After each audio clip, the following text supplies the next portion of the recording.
What is happening out there, rotoscouts baseball fans? Good morning, gang. Welcome to a Wednesday show. Happy hump day. Bright and early. Couple minutes after 10 o'clock. A little bit of a late start there. Had to get a couple of lineups that got confirmed up onto the website for you. But used the time wisely. Was also wrangling the cat. Getting a FanDuel placeholder lineup in and together. Lot going on.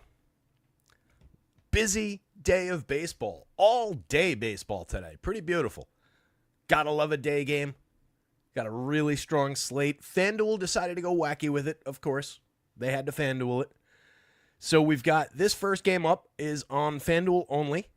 FanDuel's running a 5-game slate starting at 12:30 something. And a 6-game slate starting at 3:07. So they chopped the afternoon in half, playing all 11 games during the day. And then their main slate is the 4-game slate starting at 6 o'clock. So that's fun. DraftKings went very sane with it. They're doing a 10-game main slate starting in the 1 o'clock hour. A lot easier to talk DK. This is going to mostly lean DK today. We're going to talk, as usual, FanDuel will go back and forth and I'll do everything. But the combined slate versus breaking it up and having to remember which is on which slate and talk it through that way, it's going to lean us a little bit DraftKingsy today. But a lot to do. We're back at the top of most of these rotations, so we're dealing with ace caliber pitching across the board. Ridiculously deep pitching slate on that DraftKings board. A little bit, again, obviously broken up on FanDuel. All the projections went up overnight last night. Team runs board, actually should update this after the show. I'll jump in there and just tweak anything. This is from like 4 o'clock this morning. But pulling a lot of runs in that game in Cincinnati. We just saw the Reds go off again, and there's plenty of offense on both sides of that one. Kind of interesting, the FanDuel only game. 4.5 run total on the Reds side. They're looking really meaty on that early slate. And then 4+ for the Rangers. They're just going up against Hunter Green. You get a little bit challenging there as far as the pitcher. If he's harnessed his stuff, if he's got his command working, that's a very, very good strikeout pitcher, and the home park won't impact it as much. Jack Leiter on the bump for Texas. Pittsburgh, Paul Skeens on the mound going up against Ryan Pepiot. Really good pitching matchup between best young pitcher in baseball and one of the top up-and-coming young arms in baseball. Really like the looks of that game for pitching. Don't love the looks of that game for offense. If you're looking there, you're dabbling with the obvious guys. I think it's the Brandon Lowe's and Junior Camineros on the Tampa Bay side. It's the O'Neill Cruz's on the Pittsburgh side. KC at Milwaukee, and this is going to be, again, it's going to be true for most of these games. These are all good pitching matchups. Cole Ragans against Freddie Peralta in this one. You can see 2 sub-4 run totals there, 7.5 for the game. Again, favoring pitching a little bit. If I had a lean, I would probably lean into Royals bats, and we'll talk it through when we get there. I think Royals against Freddie maybe a little bit stronger, just like that lineup slightly better. But there's quality on both sides. I think you can all 4 corners that game a little bit. Lot of offense showing for the Cards. Not a big believer in this Cards team, as you guys know. They're going up against Yusei Kikuchi, who can be deadly bad or deadly good. A lot of strikeouts available for him. He's a very good strikeout pitcher. Just got some hiccups with home runs, some hiccups with power from time to time, and some hiccups in years past with walks. 4.71 implied total for the Cardinals, though, is the highest on that early FanDuel slate. It's the second highest on the full DraftKings slate. So a lot of offense pulling toward the Cards in Vegas. Kikuchi, maybe get away with it as a contrarian pitching option. He's not that expensive, kind of like that. Sonny Gray on the bump for the Cards. Has the Angels under a 4-run total, and Sonny remains very good. A lot of Ks in his arm as well. Stephen Leibowitz is here. Let's have an MLB filibuster. Good morning. Morning, buddy. I'm going to lose until I win the Millies here. Morning to you. Andy, Cujo, good to see you guys. Everybody else who's trickling in as you're starting your mornings. Hopefully your commute's over, you're at your office or in your home office, or hopefully you're just rich off DFS winnings and you don't have to go to work and you're just here chilling, listening. But wherever you are, appreciate you joining. Hit the like button down there. Subscribe to the YouTube channel. Check out rotoscouts.com where you can get access to all the projections, all the home run picks, all the home run just home run marks from the model, NBA projections, NHL projections piled up on top. Corey Jefferson nails it. Yeah, what you're saying today is play every pitcher. Yeah. I'm saying you can play almost any pitcher. Let's put it that way. We're going to pull up the pitching board in just 1 second. We'll take a look at just how deep it is. We've got some obvious, A pluses and then a big, deep board of like A's and B pluses. 435 implied total on the Twins side of the Twins-White Sox game. We saw Sean Burke be relatively okay in his first start, but like the Twins side of that one, just a 7.5 run total for the game because the White Sox aren't pulling anything against Pablo Lopez. I think he's at least reasonably good. A little bit of White Sox tax probably when we get to the salary. We'll take a look. Nats and the Blue Jays, like that total for the Nationals. 4.56 implied total for them. It's kind of intriguing. 4.14 implied total on the Blue Jays side, going up against Mackenzie Gore, who was just a stick of dynamite on opening day with 13 Ks against the Phillies. I don't like him to repeat that performance, but Mackenzie Gore is good, so we'll consider him. But looking like a little bit of offense coming out of Toronto in the 8.5 run total. Same deal with the Cubs and the A's. 8.5 run total there. We've got some points on, or some runs on the board, some runs on the board, 4-3 for both of those squads as of late last night. Brent Rooker, actually the home run pick of the day today, going to the well with that one. And there's a lot of guys that rated out similarly that I was kind of torn. I almost went Manny Machado because I like the looks of the Padres offense down there, but ended up going with my guy Brent Rooker, and I like the upside there. So definitely some offense to be mined in the Cubs and A's game. Cubbies hit again yesterday. What did they end up with? 8 runs? 7, 8 runs? One of our top teams. We hit the home run pick yesterday. Eugenio Suarez took a minute. He hit the 8th inning grand slam, wall scraper of a grand slam, too. I wasn't sure it was going to get out, but we got there. D-backs put up a nice score yesterday. Had a lot of the slate right yesterday. It was one of those weird ones, though, just the baseball of it, where it was like, got that right all night long. It was, this is going to be a good night. And then looking at my lineups, it was like, well, I had pieces of that one, pieces of that one, pieces of that one, and just not that magic lineup that had it all together, We had some good results out there. So Freaky Meech took down another first place. Smaller contest that looked like it was $100, but hey, $100 is $100. I'm sure it wasn't a $100 win on a $100 entry. So congrats to Freaky Meech. Love seeing those first places roll out. Nice, Andy. Sounds like Andy profited on the Eugenio Suarez homer. Love it. Be doing this all year long. Rounding things out, Tigers, Mariners, Tarek Skubal on the mound for the Tigers, top spot of the day. Love that. Speaking of, Casey Mize, 1 out away from a great day, but I'll take the very good start that we got. 5 2/3. He walked 2 guys in that 6th inning that they brought him out for, and he walked the first hitter, took a scorching liner for an unassisted double play at first base to help him out, and then walked the next hitter, and then they pulled him with a man on first, 2 outs. Would have really loved to have gotten that quality start that last out for the FanDuel scoring, but put up a nice, very nice score. Tarek Skubal's going to outdo that by a pretty wide margin up against this free-swinging Mariners club. Love that. Luis Castillo on the other side, too. Pretty good option against the Tigers. 3.40, 3.20 implied totals. Bottom of the barrel as far as offense goes in that one. Giants at the Astros. Pretty interesting one. Astros pulling a fair total there against Landon Roop. What's interesting about that is he's the type of pitcher that takes the home run away for the most part. So going to be challenging for the Astros. It's a sequencing kind of a game, but 4.5 run totals looking pretty healthy. Definitely a squad we can consider there. And then Framber on the mound, pretty likely to sap the power out of the Giants. It's going to be a lot of ground balls on both sides in that game. Guardians and the Pods. I just mentioned I like the Padres offense. They're going... the hell is pitching for the Guardians? Fell out of my brain. Whoever the hell is pitching for the Guardians, I like the Padres against them. Is it Logan Allen? I want to say it's Logan Allen. Ben Lively. That's right. Logan Allen was yesterday. Ben Lively on the bump. We saw him take the start on opening day when Tanner Bybee got his upset stomach from Chipotle, allegedly. Don't want to actually say that and get sued by Chipotle, but that was his thing. He eats Chipotle before every opening day, and then he's scratched with an upset stomach. Connect the dots. So, looking like some good offense. The obvious bats on the Padres are looking pretty juicy. On the Guardians side, I really like the upside they're pushing toward Dylan Cease with all those strikeouts in that lineup now. I think maybe we get him through a little bit sneakier than he ought to be. And then the final game, the Mets at the Marlins. Pretty decent shot for Clay Holmes to turn in a good start. He was not great in his first one after a dynamite spring and a lot of buzz. He's also supported here by a 5.02 implied total for his team going up against Connor Gillespie. Highest total of the day, highest fantasy points total of the day for the Mets.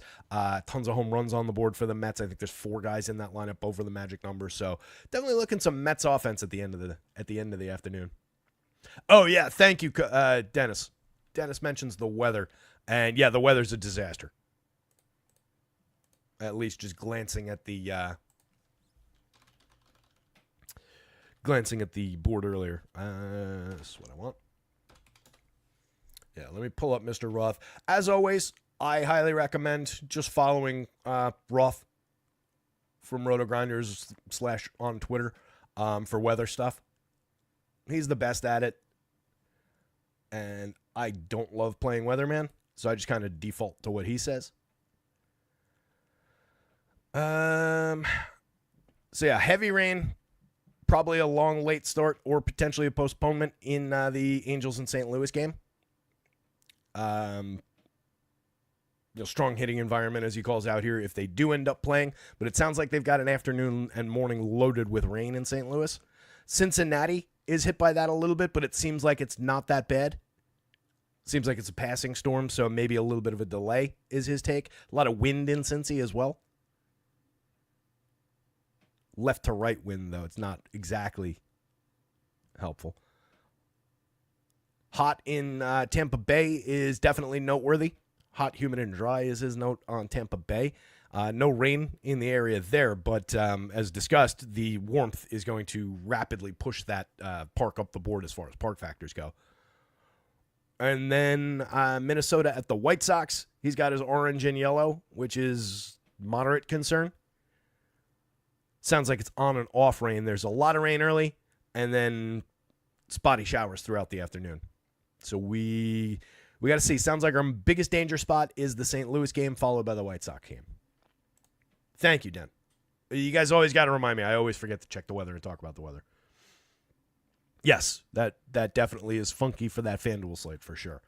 They could end up with 2 games on that slate. That's why you don't break it up that way. That was so annoying when I saw they did that.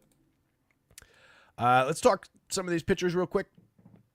Break this down. The guys highlighted in yellow plus the 2 guys in red here are that early FanDuel slate, just so you can kind of parse in your head. Apologies, by the way, if you're using the top stacks tool today. FanDuel's just kind of all in one spot. It was just too much at 4 o'clock this morning to break it up into multiple ones and do the board 3 times. I just wasn't going to do it. So you can parse your way through it and pay attention to the games that are on whichever slate you're playing. Paul Skeens on that early FanDuel slate, top of the board there. As mentioned, I do like Cole Ragans. I think there's a lot of good strikeout stuff, a few spots further down. But you can see the offset between Skubal and Skeens up at the top of the board and kind of everybody else. Even this big group of very, very good pitchers, there's an offset. There's a dip down to Dylan Cease by a few points from Skeens, a few more points from Skubal up top of the board. But Cease has a very strong opportunity to turn in a pretty good day for a nice discount from those guys. He's quite a bit cheaper, and any given slate, the upside is the same. Dylan Cease is a fantastic strikeout pitcher. There are multiple high 20s, 30% strikeout guys there. So just because these guys are the best pitchers in the world, in pretty decent matchups, Skeens should have no issues with that Tampa Bay lineup, and Skubal should just blaze a trail through Seattle. I love both those spots. I want tons and tons of both those guys. But there are alternatives for fair prices for lower ownership. So you can pivot around this slate a little bit around the top options. You don't have to use them. But you want to. They're really, really good. They're going to strike out a ton of guys. Luis Castillo, again, another pitcher who is ace caliber, maybe a minor tick down over the last year or so, but still really strong. That Detroit offense, though, is good. So that one's a little bit of a collision where I've got a little belief on the Detroit side, but Luis Castillo in that pitcher's park, definitely think you can get involved with. I just think if I'm spending that money, I'm probably pivoting to some of the other guys in matchups I like better. So Ragans is on that list. I like that matchup maybe a little bit better. Maybe, call that a tie. That one comes down to price. And on DraftKings, Ragans is way offset by price compared to Castillo and really compared to several guys around him. $8,100 for Cole Ragans, really effectively priced. Pablo, just a great matchup against the White Sox. Very good pitcher with some good strikeout stuff. Should not have too much of an issue. That White Sox team has been a little bit more frisky in a few early games than we thought. Burnt us on a couple cheap plays, and you pay a little bit of a tax to draw that matchup with basically anybody. But honestly, at 85, Pablo is not expensive on DraftKings. Very affordable. Easy option to reach for on the FanDuel slate, but again, rain in that one could get screwy. Freddy Peralta, I like that KC lineup. There aren't a ton of strikeouts, but his stuff was working pretty good in the first game. I'm remembering that, right? Faced the Yanks in that game. Yeah, struck out 8 Yankees. He did give up 2 home runs, but the stuff plus mark should be pretty strong when we get there. And just a really solid arsenal of pitches. So he can find a few Ks, but it's not my favorite spot matchups-wise. It's just you get a Freddy Peralta who's kind of offset cheap on FanDuel on that early slate at 83. I mentioned Kikuchi, the second biggest total of the day, drawing against Yusei Kikuchi, but he's going to carry through on projections via the strikeouts. And at 7,400 on DraftKings, that's downright interesting to me. So if you want to be a little bit contrarian, I think you can definitely get away with some Yusei Kikuchi shares as your SP2. I think you can use him as an SP, as just a standalone starter on FanDuel, especially on that early slate. It's a way to get cheap on that early slate that probably not a lot of people are going to do.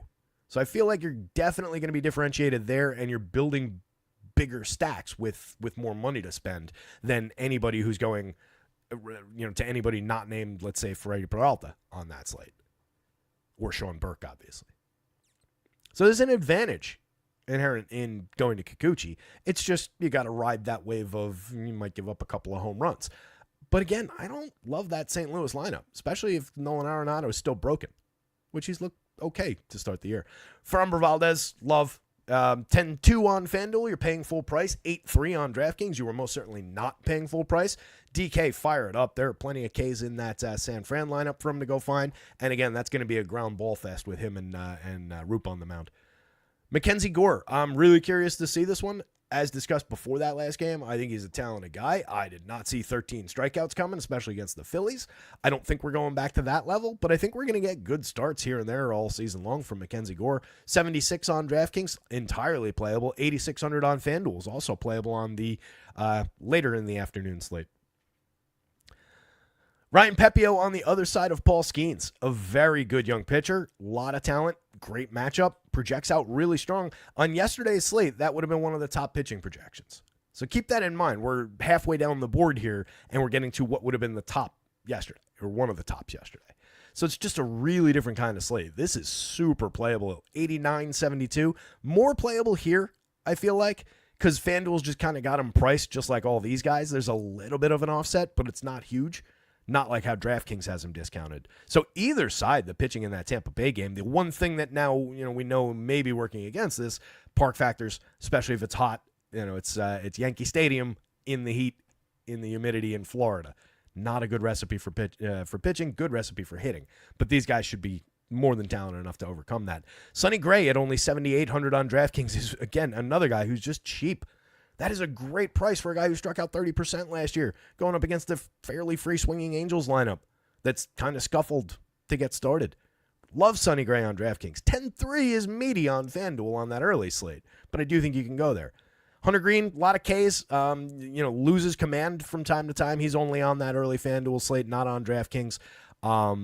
Can definitely go there for some Ks, but I hate that ballpark as far as drafting pitchers there. We just saw Nathan Eovaldi go for a complete game shutout in game 2 of his season through 99 pitches yesterday. Struck out 8 of the Reds in that ballpark. So you can overcome it, though.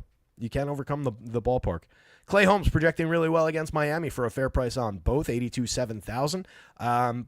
Would have a strong suspicion right now, not having built the lineup for that later FanDuel slate. Clay Holmes is probably going to be my first pitcher that I put in and just see what I can get to, and then see what I have left if I want to upgrade that pitcher spot. But I really like the upside for him against Miami there, 82 and then 7,000 on DraftKings.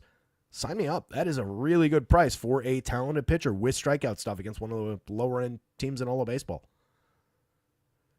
Jeffrey Springs put up a very strong start in his first one. Good strikeout pitcher going up against the Cubbies. They've been very hot to start the season. There are some strikeout-heavy guys, but there's a ton of really strong on-base guys. I don't love the idea of tangling with that Cubs lineup on such a deep pitching slate, but there's no reason in the world that you can't use Springs, right? He's not nearly off the board.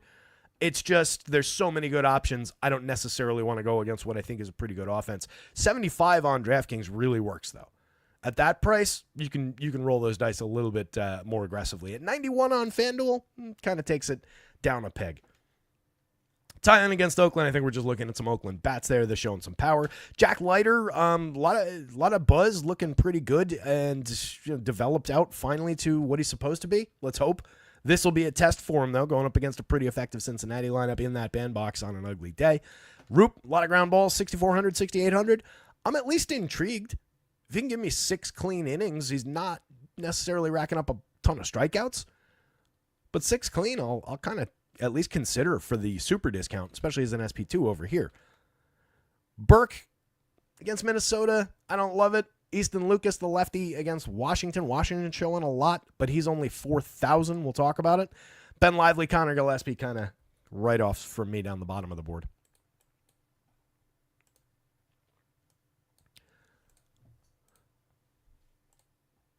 Hit the like, hit the subscribe as we get started here. Handful of people here. I'm sure more people will wander in the door.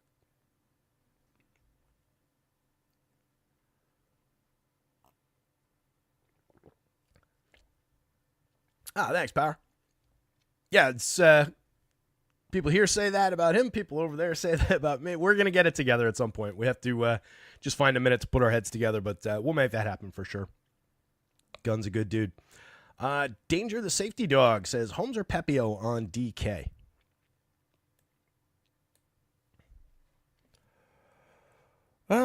72 or...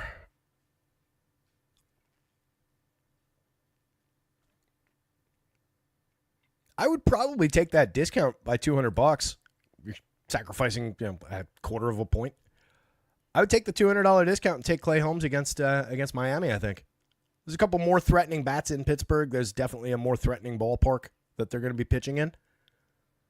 If you ask me who's the more talented of the two pitchers, I'd probably lean Pepio a little bit. But matchups-wise, price-wise, DFS-wise, I think we probably look Clay Holmes. I don't know what his popularity looks like, but I think I would go that direction. Take the worst opponent, and save $200. No O'Neal Cruz lurking in that Miami lineup. Makes a big difference. You got it, bud. So let's talk Rangers and Reds here real quick for the FanDuel folks. Rangers lineup just came in. Let me grab it. I'm going to try and keep us moving as best I can. Get some early starts. What else is in? Brewers and the Rays are in too. We'll get those when we get there. All right, so to go through this one relatively quickly, Jack Leiter got through 5 in his first game. You can see the mark by Stuff Plus. And Stuff Plus, kind of works in small samples. It's just about what is that pitch, the physics of your pitch, essentially. So graded out really, really well. Over his 5 innings, he struck out 4 against Boston, gave up 1 earned on 5 hits, walked 1. Pretty effective first outing. I just don't love this ballpark. The price is fine, $7,400. You can get that discount, and you can bank a few strikeouts probably. There's plenty of Ks for him through this heart of the Reds lineup.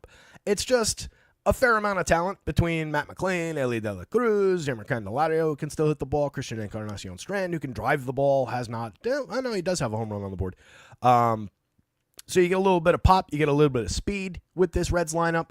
They can do a lot. I don't like this spot that much for Jack Leiter. I do like the pitcher. I think he's a talented kid coming into his own this season. We'll get there, just not in Cincinnati on that early slate, that ugly slate with rain in the area and everything. If this gets delayed by 10 minutes, he probably comes out of the game because that is a precious arm to that organization. Although I did just say yesterday that they don't care about breaking pitchers because they let Evaldi throw 99 pitches in a complete game in game 2 of the season, or his season. Hunter Green on the other side, strikeout machine, 5 innings, had a very strong first start with 8 Ks, gave up 2 earned on 3 hits, was facing the Giants in that one, but definitely an appealing pitcher in terms of chasing strikeout upside. What you like to see from him was that he didn't really lose many walks. He only walked 1 in that game. As long as that control and command is harnessed, 16.7% swinging strikes. The whiffs are there. The CSW is there at 35.7% in that game. And you can see the ludicrous mark by Stuff Plus. He can get dinged for home runs, too, if he loses one. He gave up one in that game, but that was really the only damage.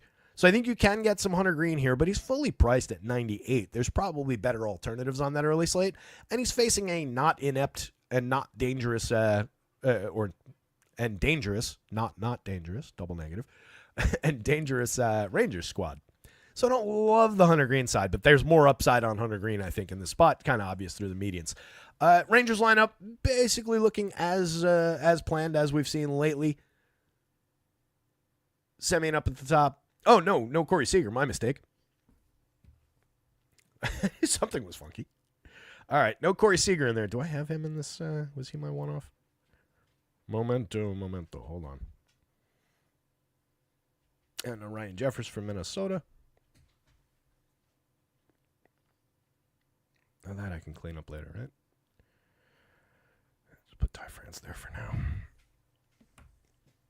All right, so no Corey Seager is obviously a big hit to this Rangers lineup as far as the just overall quality of going to them, but they're still dangerous against Hunter Green, but give Hunter Green a marginal nudge if you're in just, esteem ratings because of that. But Marcus Semien still very good off the top. Not a good start to his season, but should be a little bit back on form. Had a down year last year. Hopefully that's not the start of the just decline. We'll see. But I expect him to bounce back at least, between the hit tool, the on base, and some home runs. Wyatt Langford, a dynamic player off to a very good start. 2 home runs on the board already. Speed, a little bit of power. Jock against any righty. You can always play Jock Peterson. There's tons of power there. Hasn't hit one out yet, but a 10-3 in the home run model today against a pitcher who can give up some homers. Adolis Garcia is off to an okay start. 2 home runs on the board. That's what we want to see out of Adolis. He's also stolen a base. If he can run a little bit this year, that would be a bonus. Jake Berger, masher for power. Moderate, mid strikeout without that many walks. So he's not one of the 3 true outcomes type power hitters. He's just a guy he hit 30 plus last year. Good power, but a lot of Ks, not a great overall skill set, but he's very playable in stacks if you're going to Rangers.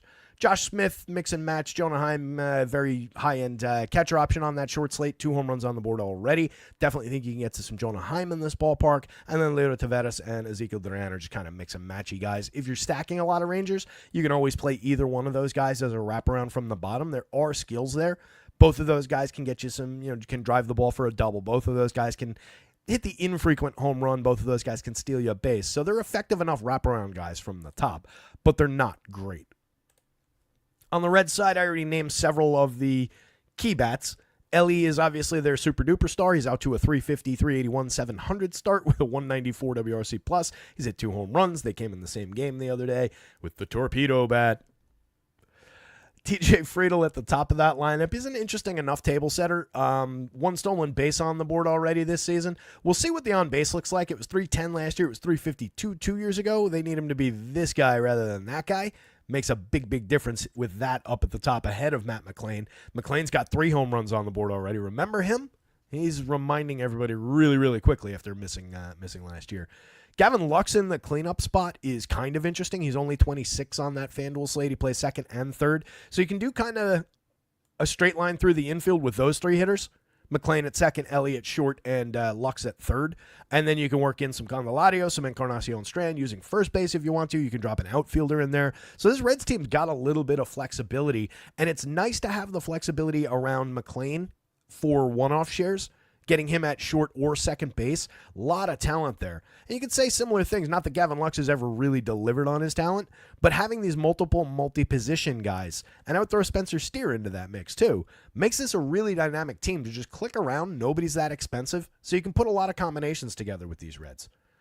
Steer's good. He's got a little bit of power, a little bit of speed. Jake Fraley's kind of similar that way. Fraley on the left side, Steer on the right side. Between the two, Steer's the more talented guy, but in this spot for 400 less, you could easily go Jake Fraley. There's a little bit of pop there.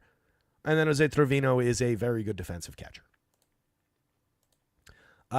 Probably Reds bats, Hunter Green, Rangers bats, Jack Leiter in that order for me, and it really wouldn't be much Jack Leiter. And welcome to the show, DraftKings.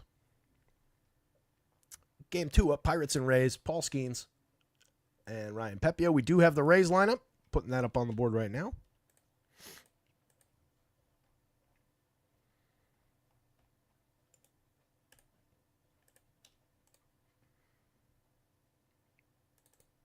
Melissa, what's going on? Good to see you. Welcome. Stephen Leibowitz says, if any of Leiter's Ks were against Devers, that doesn't count in official stats. Yeah, Rafi Devers up there flailing, man. I was talking about it yesterday. Lou, my buddy Lou, has Devers on his dynasty squad. The thing that's concerning is, there's a big dip in not only swing speed, but fast swing rate, the number of swings at which he swings over, I think it's 75 miles an hour. But he's lost 2.5 miles an hour just off of the average swing. And then that fast swing rate dipped from the mid-30s 2 years ago to the mid-20s last year. And this year so far, it's halved again. It's at like 12, which is just, to me, that's a sign that he's either hurt or not trying. Right? You don't just suddenly lose the ability to swing the bat fast unless something physical or mental is going on. Really kind of strange. Lot going on with him, too. He didn't want to move off third base. You can point to a lot of stuff like that. Nothing you can really quantify outside of just saying, like, well, something is clearly up by pointing at that bat speed. Skeens at 10-3, 10-9, you just pay it. It's perfectly acceptable to have him at those prices. Plenty of Ks in this Rays lineup. You got several guys through the heart of that order go in the mid-20s, the upper 20s. So fire away with Paul Skeens. It's an okay Rays lineup. They're going to do Rays things all season long. I'm a big fan of Junior Caminero and his upside in an ongoing sense. I like Brandon Lau and his lefty pop, especially in this ballpark, especially in the heat. And I'm a big fan of Yandy Diaz and his skills of just setting the table, getting on base with a little bit of power, the ability to drive the ball from the top. And he's always affordable for DFS. It's just literally best, second best, third best pitcher in the league right out of the start of his career on the mound on the other side. Let's not overthink this. We can just play Paul Skeens. That doesn't really draw me toward any Rays bats. You can see Brendan Lau leading the group with a 6+ in the home run model. Caminero at 5.4, and then everybody else just dead in the water home run wise. Maybe they get a little boost. Fly ball carries a little bit. This park, once again, same dimensions as Yankee Stadium. This is the Yanks minor league complex, their spring training complex down there, George Steinbrenner Field. So the right field wall is very appealing for lefty power, and balls are going to be able to carry and fly over the wall a little bit once it gets warm. Don't think that's going to be a danger to Paul Skeens here. Skeens in his first outing, the stuff was there, you can see, graded out fantastic. And, we're not really box score watching, but struck out 7, gave up 2 earned on 3 hits, walked 2 over 5 1/3, faced 20 hitters. Not bad for a first outing. Not peak Skeens, but not bad. Pepio on the other side had a good first outing himself. Faced 26 Rockies, struck out 8 of them, gave up 1 earned, 2 runs total on 6 hits. Very, very strong start against a improved but still shaky on the road, shaky against righties Rockies team. So love the upside for Ryan Pepio, not based on that, based on partly on what he did last year. 130 innings over 26 starts, 3.60 ERA with a 4.05 xFIP, 26.3% strikeouts, tons of swinging strikes. He's got excellent stuff. So I like the upside for Pepio, and I think you can get him against this Pirates squad. There's a few decent enough bats, and there's one superstar bat in this lineup with O'Neal Cruz. But Pepio's easily good enough to get through it. He's easily good enough to find some Ks through the heart of this. Right there is 3 of their key hitters, an average of 27.3% strikeouts from last year. Even Reynolds, not immune to the strikeout. So plenty of upside for both pitchers. As I said before, if I'm drawing an offense from this game, it probably is the Pirates. But I would, if it was a gun to my head, I would lean Pepio over Pirates in that equation. And that's how I would rank it. If you're looking at the Pirates bats, though, I definitely want to lock in the power of O'Neal Cruz in that equation. 15.7% barrels and 54.9% hard hits. I've been raving about it since the start of the season, or well before. He's already stolen 5 bags. He's got a homer on the board, 118 WRC plus, and a handful of plate appearances that don't mean anything yet. Brian Reynolds in the spot above him. I would also make sure to include Brian Reynolds. And then you can play some mixing and matching. If you're 3-manning it, you've got a lot of options. If you're going to a full stack, it gets a little bit tighter, obviously. And you probably want Tommy Pham if he's in the leadoff spot. He's fairly cheap. He does still have the skill set to work well as a correlated scoring piece with those guys. If you're playing on DraftKings, you probably do want Joey Bart at 3,900 if you're going in this direction and you're building a full stack. I would include the fairly priced catcher with a pretty good bat in that. I wouldn't skip him.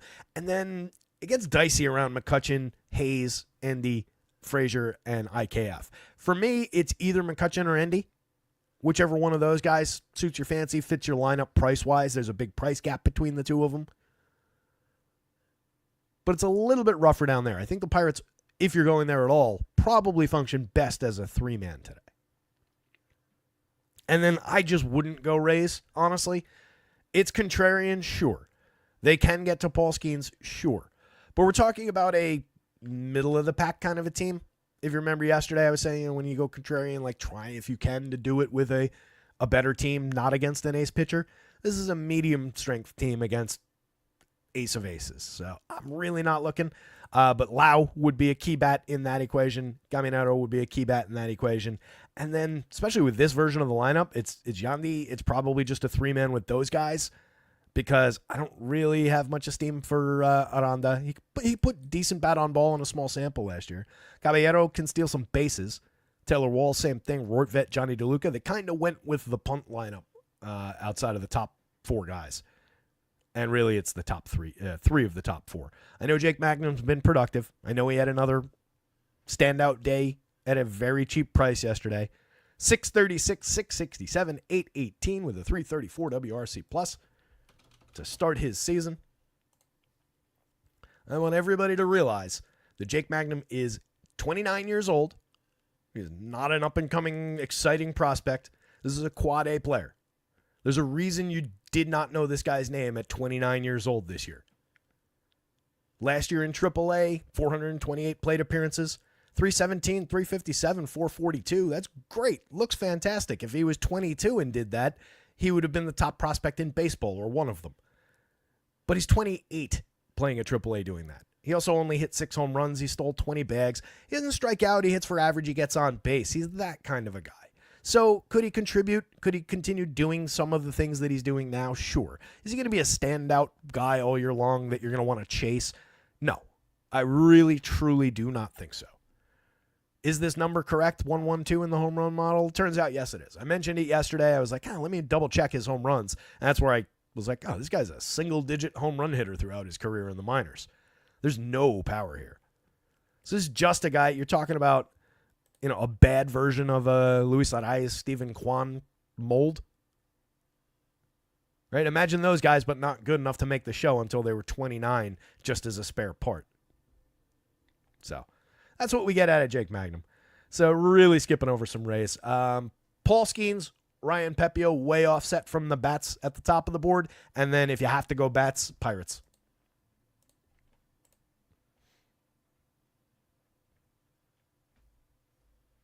I don't hate that, Steven.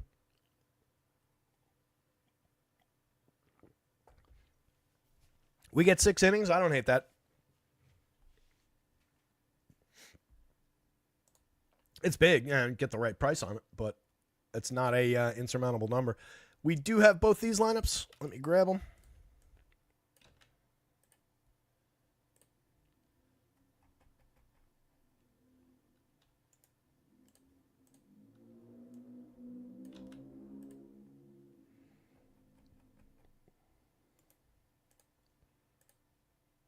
I'll get these confirmed versions on the site in a little bit. We'll maybe when we get through that the first part of the first FanDuel slate, I'll take a quick sec to drop those lineups at least.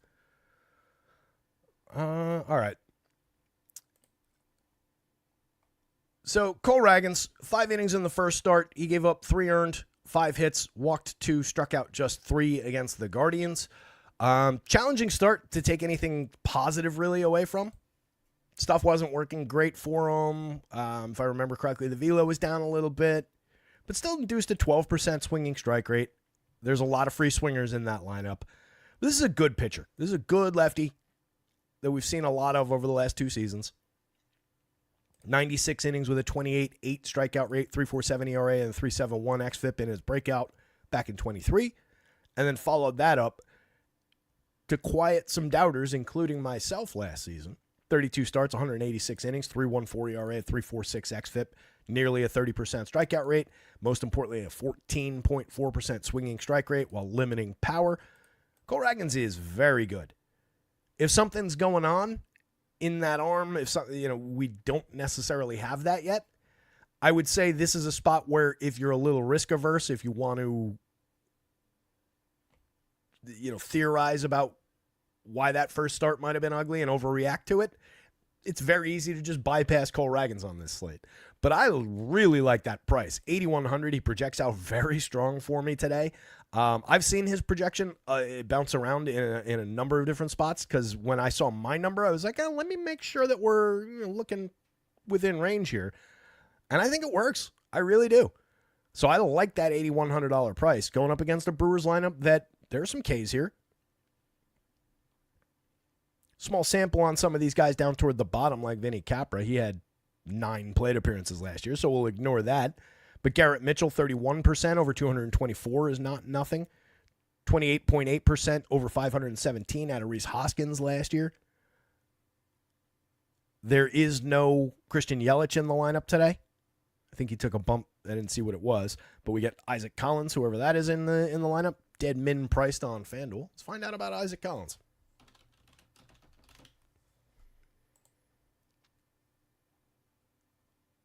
Isaac Collins, 27.5. Oh, he's a little guy. He's 5'8".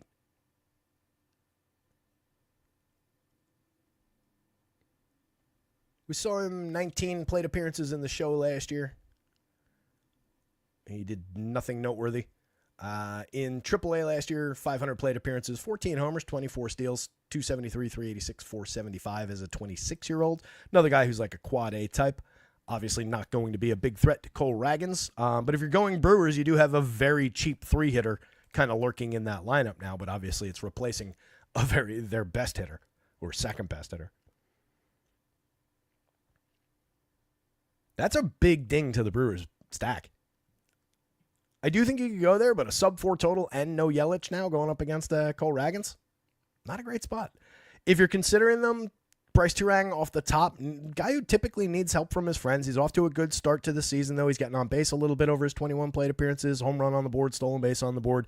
Stole a bunch of bases last year and was otherwise very mediocre. Needs to be good at getting on base to set the table for Jackson Chourio. When he's here, Yelich, William Contreras.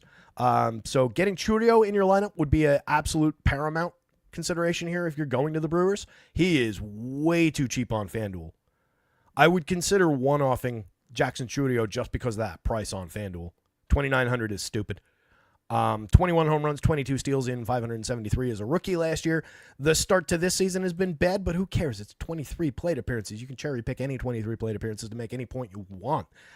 Fire away with Jackson Chourio shares at 29 on FanDuel. 53 is the correct price on DraftKings. He's a absolute lock in any Brewers stack. Less appealing as a one-off on DraftKings, though. Collins, whatever. Contreras, if you're going to Brewers, a critical bat in that lineup, especially on DK where you need catchers. 45 is perfectly fine to pay for him. Excellent hit tool, a lot of power. So love the upside there. Sal Frelick, just kind of a mix and match outfielder. He does have speed. He's got an okay hit tool, but he's no DFS darling, no real power to speak of. Rhys Hoskins has plenty of power, draws some walks, 3 true outcomes type, 12.7% barrels last season. Slow start, no home runs on the board in his 16 plate appearances. It's so unfair to call that a slow start. I got to stop saying that. I put these stats on the board for you guys so that there would be something to just say like, over the last 2 games, he's done blah. But I hate talking about that. Vinny Capra, a little bit of buzz coming out of camp. Hit a home run against the Yanks. Hasn't done much in his 12 plate appearances. Garrett Mitchell, I do like the fantasy upside in an ongoing sense. But if we're going down to the 8 spot for a lefty against a sharp lefty, it feels like a big stretch for a team that we're not that excited about getting to. So I think we can kind of punt the bottom of the lineup there. But there's playability in all these spots. It's weird. Collins is like the one outlier guy hitting third, but obviously you can get there if you're going to Brewers. On the Royals side, going up against Friday Peralta. Peralta had a good first game. Mentioned it just before. He struck out 8 against the Yankees. Stuff was looking really sharp. He did give up 2 home runs, if memory serves. One of them was kind of a floater Yankee Stadium home run. Last season, he didn't scuffle with the home run. Scuffle's the right word. 3.59% home run rate. It wasn't tragic, but that's way higher than you'd like out of an ace type guy. 3.68 ERA, 3.93 xFIP, a 27.6% strikeout rate. It's just kind of probably the truth of who Freddie is. Higher strikeout rate the year before, better swinging strike rate the year before. The ERA, the xFIP are in mid 3s to 4. That's Freddie. But he's not priced at the top of the board like some of the other high-caliber pitchers. 8,800, 8,300, very affordable on this slate. Projects out well. I think the biggest thing working against him is those low strikeout rates from Kansas City. 19.3% strikeout rate for that confirmed Kansas City lineup. The only guy over 30%, over 20%, two guys, Kevin Biggio and Kyle Isbell, fairly irrelevant hitters down toward the bottom of the lineup. All their key bats are under 20% strikeouts. Aggressively good offense here. So if I'm looking at this game for bats, it's very much the Royals. Even with just a 3.76 implied total, there's, I think, more appeal there than maybe that total's really revealing. Jonathan India, good at getting on base. That's all he needs to do in this offense. Like him as a correlated scoring piece. He's not mandatory, though. Bobby Witt is mandatory. If you're going to the Royals, you pretty much always want to have Bobby Witt in your stack. You can obviously differentiate across a bunch of Royal stacks, but if you're building one, put Bobby Witt in it by all means. Vinny Pasquantino drives the ball like crazy, needs to elevate it. We've been talking about it forever. He's a 35 home run hitter if he can manage to elevate the ball just a bit more. Crushes the ball when he makes contact and makes tons and tons of contact because he doesn't strike out. Draws only a medium walk rate. Love Pasquantino. 33 on FanDuel, 5,000 on DraftKings. Fire away. Sal is fairly cheap, 4,400 with an 8+ second highest total on the home run model on the Royals today. I like Sal. He's got a home run on the board already. Yeah, all right, fine. That one sounded kind of like Alexa. I'll give you that. I'm not quite sure how to help you with that. I like Salvador Perez. Mike Massey, lefty stick. He's all right. He does drive the ball a little bit. More doubles hitter than a big power bat, though. Hunter Renfroe makes a match piece, and then Biggio, Freddie Fetterman, and Kyle Isbell. Fetterman's actually a decent hitter. Last year in 368 plate appearances, 271, 319, 366. Doesn't really create runs. Doesn't really drive the ball for power. So kind of an irrelevant DFS bat. But he does have an effective hit tool. So if you got to get really, really cheap at catcher, $2,100 Freddie Fetterman is at least in the conversation. You're just looking for a couple base hits and a non-zero score at that point. This goes for me. Ragans, Freddie, Royals, Brewers. I do think you can four corners it if you want to. But I think the pitching is the sharper play, and I think the Royals are by far the sharper play over the Brewers. Angels and Cards. So this was a very threatened game, as we discovered in the rain situation. A lot of rain in the area, going to be lingering through the afternoon, apparently. If it goes away, it's apparently going to be a good hitting environment. Warm game in St. Louis, but could be our first ugly washout of the season here, so keep an eye on that. As mentioned at the top of the show, Yusei Kikuchi, I picked him up off waivers. He didn't get drafted in our Dynasty League, which he most certainly should have. Spent a lot to pick him up off waivers. Gave me 5 strikeouts in his debut against the White Sox. That was kind of a disappointing game. That was one of the ones where I was mentioning before where the White Sox kind of dinged us. They only scored 3. It's not like they blew him up, but that hurts you for a fantasy perspective, and he didn't even find the Ks that I was expecting. He is a good strikeout pitcher. 28% over 175 and 2/3 while pitching to a 4.05 ERA, but a 3.20 xFIP. Stuff Plus really likes the arsenal. He does struggle with premium contact, power, fly balls. There's no arguing that. 9.7% barrels, 44.4% hard hits, 90+ miles an hour of exit velo. All those marks are over our threshold. But kept home runs under 4 the last 2 seasons despite that, because he's good at missing bats. 12.8%, 12.2% on the swinging strike rate those 2 years. A lot of growth. A lot of growth in the walks department. 3 years back, he walked 12%. That used to be a problem for him. He's cut that down pretty significantly. He didn't walk anybody in the first start. So at 74, I'm playing that for a DFS play. As long as we've got this game actually playing, and if you're dealing with rain and delays, then it is completely shaky and off the board even more. But if this game in sunshine, I love Yusei Kikuchi at that price, even with that gigantic implied total on the other side at 471, second highest of the day.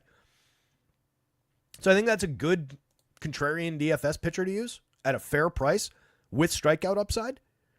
You've got a few guys in this Cards lineup who are good at avoiding strikeouts, like Brendan Donovan at 12.4% last year. Nolan Arenado is still very good at not striking out, despite the reduction in swing speed that we've seen year over year, although he's off to a good start this season. But you do have Ks around. Even Wilson Contreras is vulnerable to the Ks. Lucan Baker, you can strike out. Bottom of the lineup with Jordan Walker, who's another player off to a good start. Victor Scott. There are Ks here for Kikuchi to go find. He's just got to pitch clean through the tough bats. Some good righty power in this lineup. Baker's got righty power. Ivan Herrera is a good right-handed bat. We'll see what the power ends up looking like. Contreras has power. Arenado has a long track record of power. Didn't hit for a lot last year. Talked about that broken swing a number of times. But he's out to a 350, 435, 600 start. He's been driving the ball well, 250 ISO. The swing speed is allegedly up a little bit. Home run on the board. Not a safe spot for Kikuchi, but a playable one for sure. 8,500 on FanDuel. Same story from a little bit higher of a tax bracket. Sonny Gray, 78, 10-3. Ridiculously different pricing across sites. Sonny had a good first outing in terms of the strikeouts. 6 Ks in 5 innings. Give up 2 earned on 4 hits to the Twins. Perfectly acceptable start. Short starts, basically league-wide in the first outings. We're giving these guys a little bit more leash. Sonny was strong last year. 30.3% strikeout rate to a 5.8% walk rate over 28 starts. 3.84 ERA with a 2.82 xFIP underneath it. Sparkling xFIP. 13.4% swinging strike rate. This is a dynamite season out of Sonny. It was a big step up from his 2023, where he was good, not great, effective. 7,800 is way too cheap. Both of these pitchers are too cheap. Hitting environment is friendly. So, maybe it's partially that. You're dealing with the same threat of weather if you play Sonny as you are with the guy on the other side. So it's just this price that really I don't like. He projects far enough down the board from some of the other guys that I don't even know that I would want to chase it as a pay up to be contrarian, because I'm paying up to be contrarian while getting away from all these better pitchers, better options, better projections at cheaper prices. Somebody in that mix is going to be equally unpopular as Sonny Gray at a higher price. And I think I'd rather have that guy, especially if it's raining. I do think you can draw bats on either side of this one. I am going to continue to be intrigued by this Angels lineup until they do something. So far, we haven't gotten much, but I do think it's an interesting one. Taylor Ward's a good bat at the top. He's got a little bit of power. He's got the ability to get on base. Nolan Shaniel has the ability to get on base ahead of Mike Trout. Mike Trout is Mike Trout. 55, 4,000 is fair. Don't sweat the slow 22 plate appearances. It's still Mike Trout.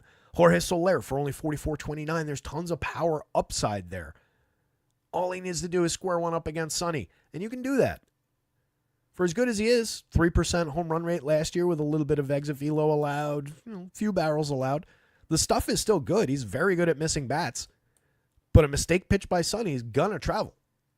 So Jorge Soler, a lot of upside, 7.50 in the home run model. Only Trout approaching the magic number for home run power, though. It's not a monster home run spot. Jean Moncada mix and match piece. Kyron Paris mix and match piece. Kevin Newman mix and match. But Logan O'Hoppe and Luis Renifo, a little bit more than that. If you're stacking this team up, those are the 2 down lineup bats that I like. O'Hoppe's just affordable at catcher. He made very good contact last year. 12% barrels, 46.3% hard hits. He's got a home run on the board in his first 12 plate appearances this year. Very affordable. On FanDuel, I probably just use Shaniel at first base and something else at the util spot. I probably don't double that up. But if you're building a lot of Angel stacks, then I do think you can rotate those 2 players for one another at the first base, catcher first base slot. And then Renifo's a guy who's capable of getting on base, stealing some bases, hit a moderate number of home runs last year, puts good bat on ball, doesn't strike out, doesn't really walk. So we're just talking about frequency of contact like we've talked about a bunch of times this season. On the card side, Lars Nootbaar off the top, 4,300 on DraftKings, 3,500 on FanDuel. FanDuel's got him priced for the hot start that he's had. DraftKings, not so much. I'm a believer in the talent.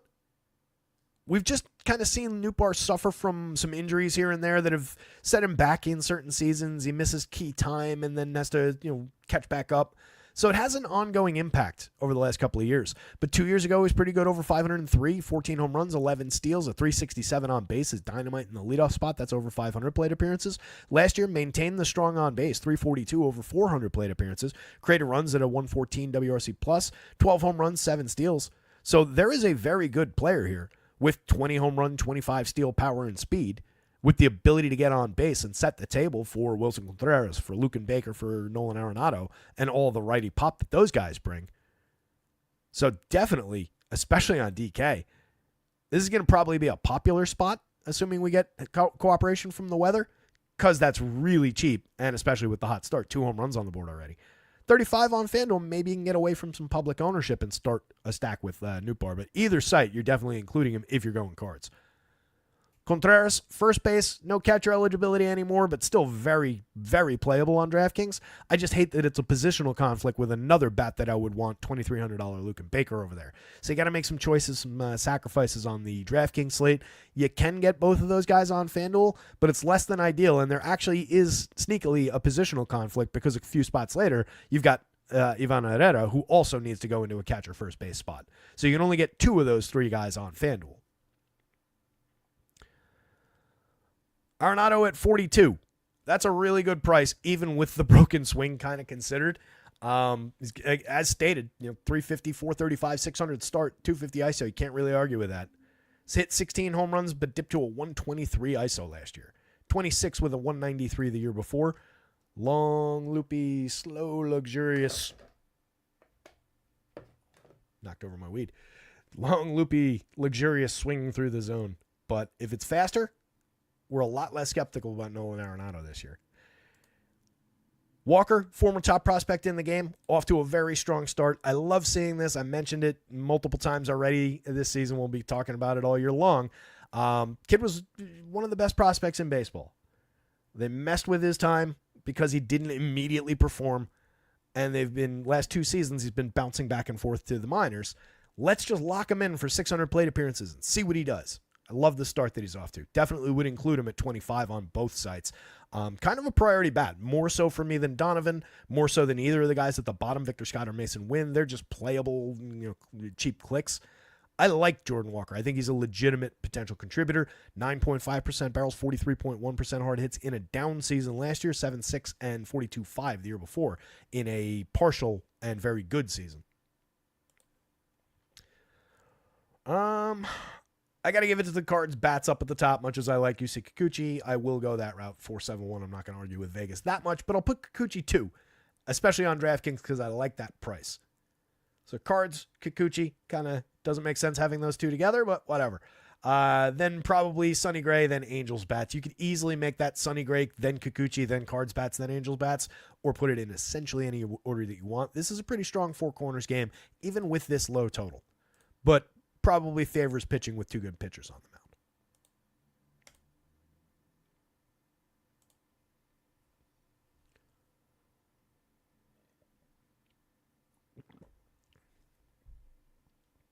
White Sox lineup is in.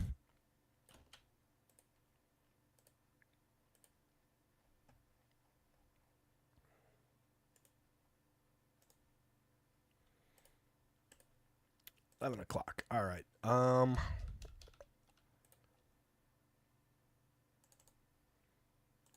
Just bear with me real quick because I do, as we're doing this, have to keep the actual site updated.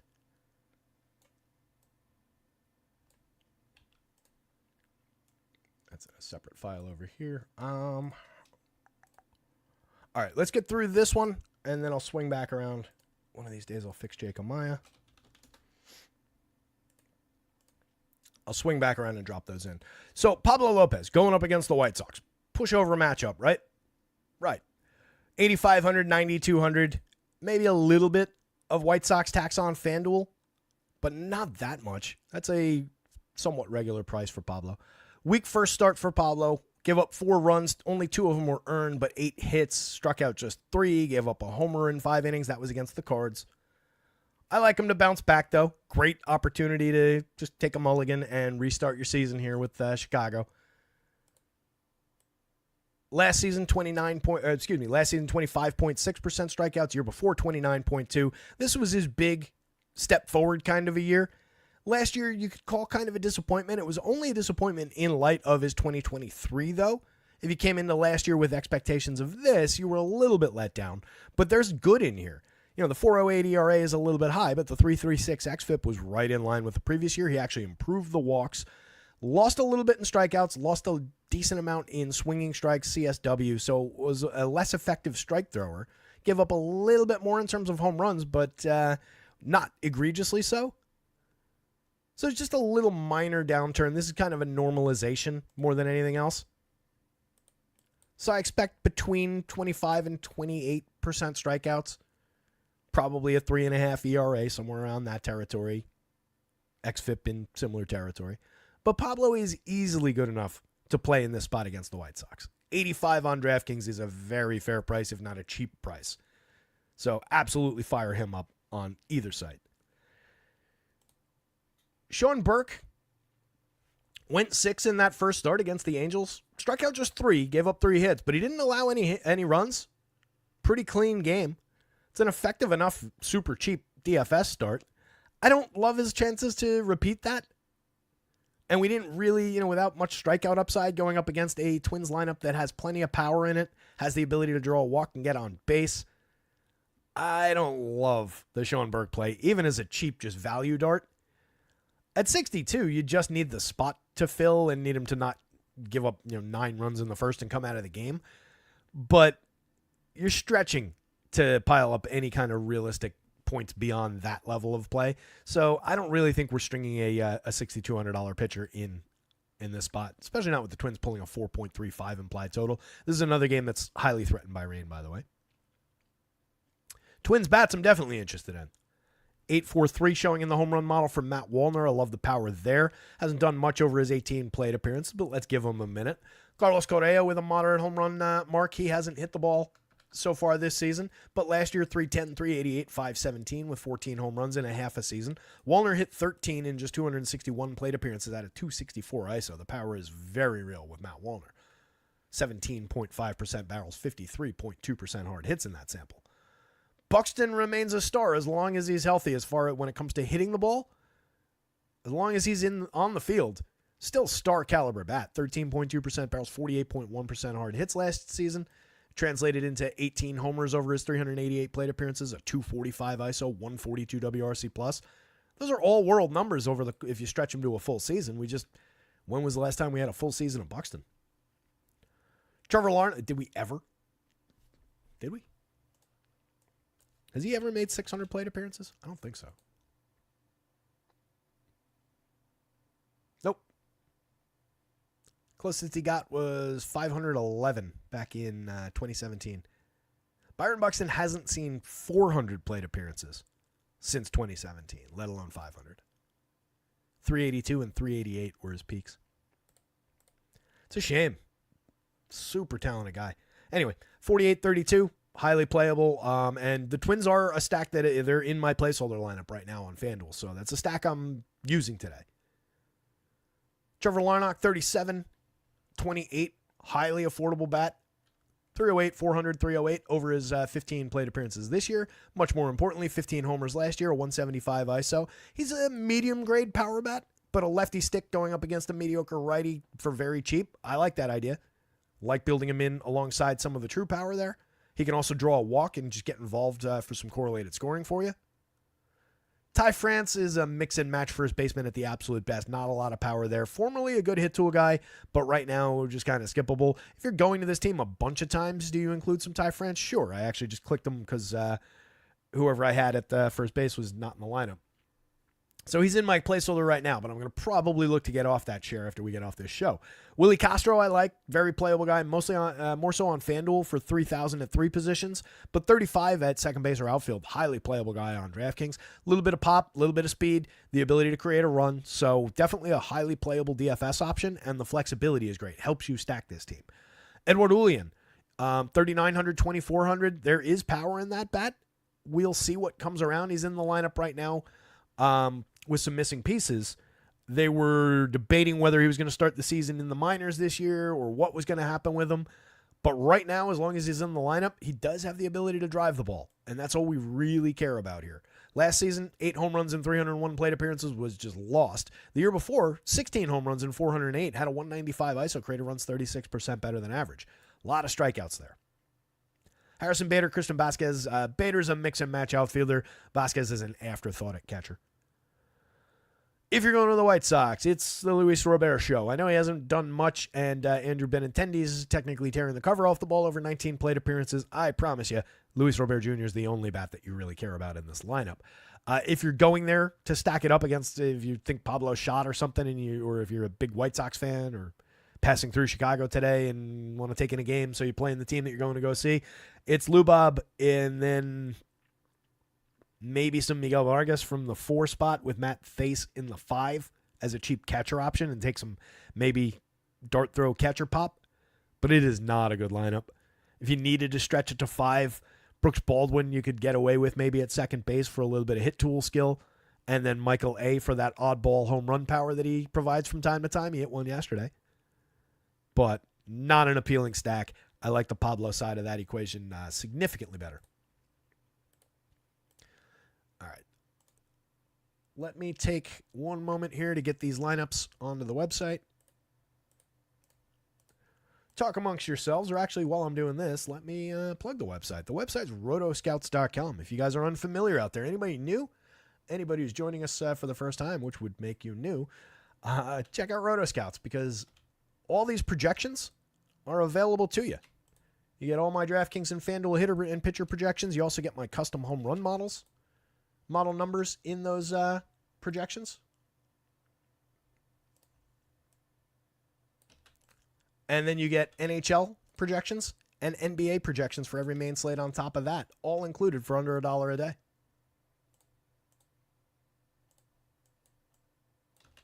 My goal, as stated, and the entire reason that this website exists, is to help keep money in your pocket, grow the bankroll.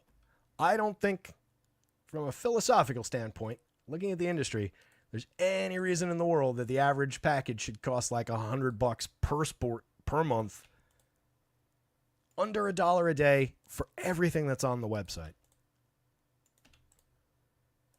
Trying to give you the most bang for your buck that it possibly can. Eggs are expensive. Gas is expensive. At one point, we were the price of an egg. I don't know what eggs cost the last couple of weeks. I haven't been tracking it. I have seen people going to the supermarket like on the phone with their significant other, like, oh, it's like $7.95 for this, and it's like they're writing it down on the other side of the phone, like, you know, tracking this stuff. Kansas City. Bear with me. We will come back and continue analyzing. I just got to get these numbers up on the site before this slate goes up. A lot of clicking back and forth going on right now.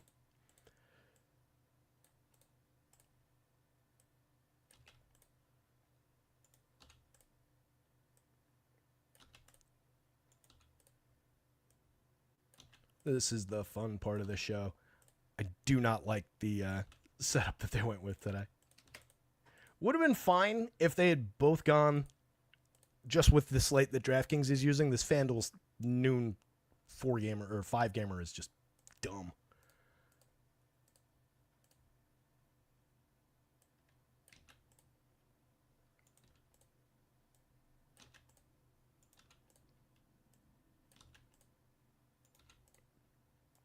And if you're out there and you're an Excel genius and you're sitting there like, why is he doing it this way? Watching me manually copy paste this stuff. Let me know what a better solution would be to keep in mind these things are dynamic and need to be able to change on the fly. Angels lineup came in, which is good. Just real quick, Angels lineup, Renifo moving to the 2 spot.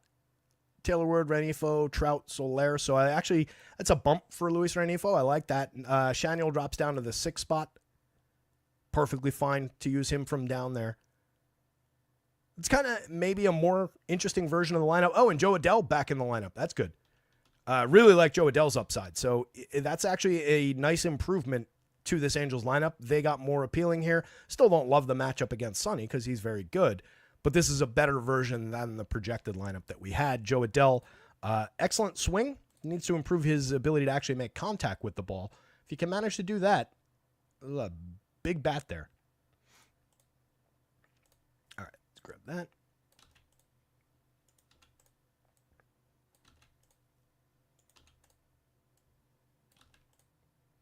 And Adele had a quiet breakout last season. I'll get there one sec. A lot of people kind of slept on the fact that he hit 20 home runs and stole 15 bases because his slash line was 207, 280, 402. That's not good, but the counting stats were pretty good. All right. Only Pittsburgh not confirmed? No, they are.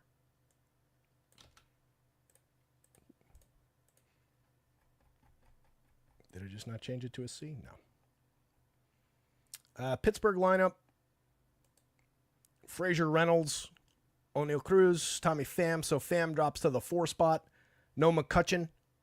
You get Jack Suwinski in there. And basically the read is exactly the same. Suwinski does have appealing power from the left side. He's kind of an interesting bat. Adam Frazier, as a lefty off the top of the lineup, can be effective in that role, but just kind of a moderate, get to first base and get help from your friends kind of a hitter. 3 positions for 2,200, though. It's a lot more playable at the top of the lineup than it is anywhere else. So good enough change if you're a big Adam Frazier fan. Or a big Frazier fan. Great show to catch on reruns at 4 o'clock in the morning on the Hallmark Channel. All right. That's uploaded. Save view. Version 3.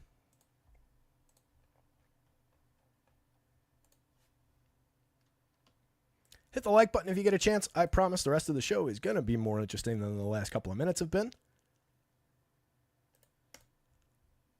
And we will talk about a lot more relevant stuff momentarily. Subscribe to the channel. Subscribe at Rotoscouts. Also check out our guys over at acemind.io for all your sim and optimization needs. I have like 3 more clicks I got to make to get this on the site. Hitter projections. There we go. Just download the CSV. If I didn't have to answer people's demands of wanting to be able to download the CSV, we'd be done by now. I get it, though. I wouldn't want to not have the access to the CSV. It's 11:16 a.m. on 4/2. All right. Early FanDuel slate, fully updated through the Twins game. Let's talk Nats. Let's talk Blue Jays. See what you guys are doing. Lost a few people there while we're getting that update in. No surprises. Whoa. All right, power. Let's not, guys, I was joking about the eggs. Let's not get political in the chat for one thing. For number 2, the number, that number of chickens is paltry, to make a terrible pun. What was it? They had to kill 25 million chickens or whatever. We eat more chickens than that per day in this country. It was 4 days worth of chickens. I think it's not a thing. It's just a talking head thing. There is no chicken shortage.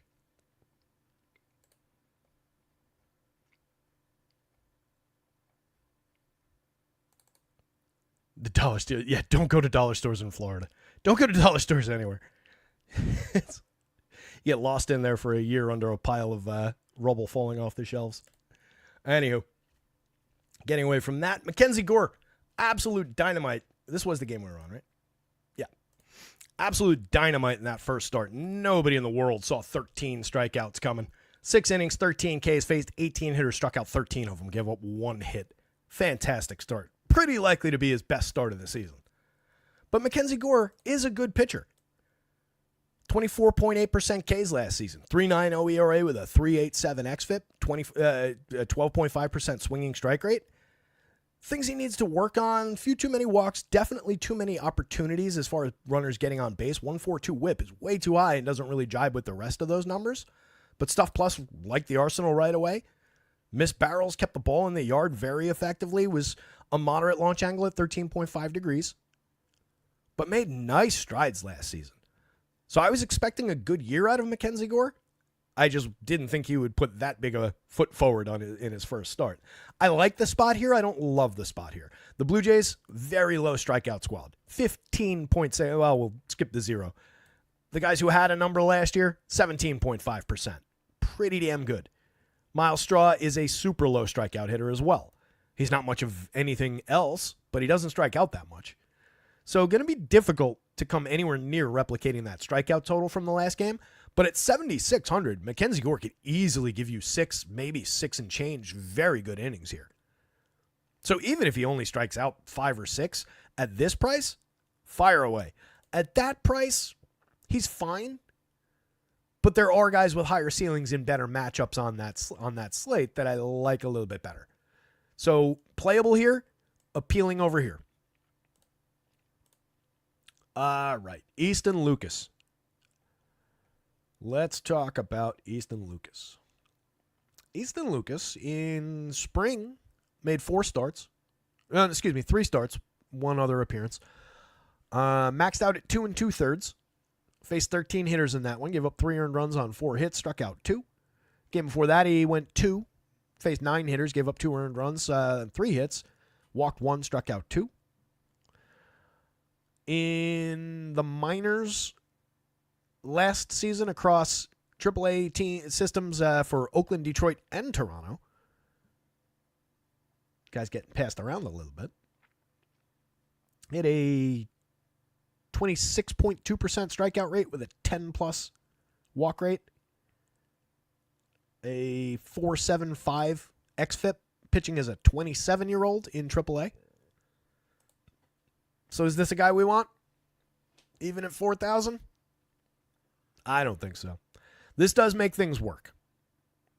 All right, if we're talking about at least a couple of innings, that price on DraftKings as an SP2 can make things happen. As far as just, it's a free square and you can stack things on top of it. Do I expect him to do anything performance-wise, even at that price? I truly don't. So you're just booking the free square there.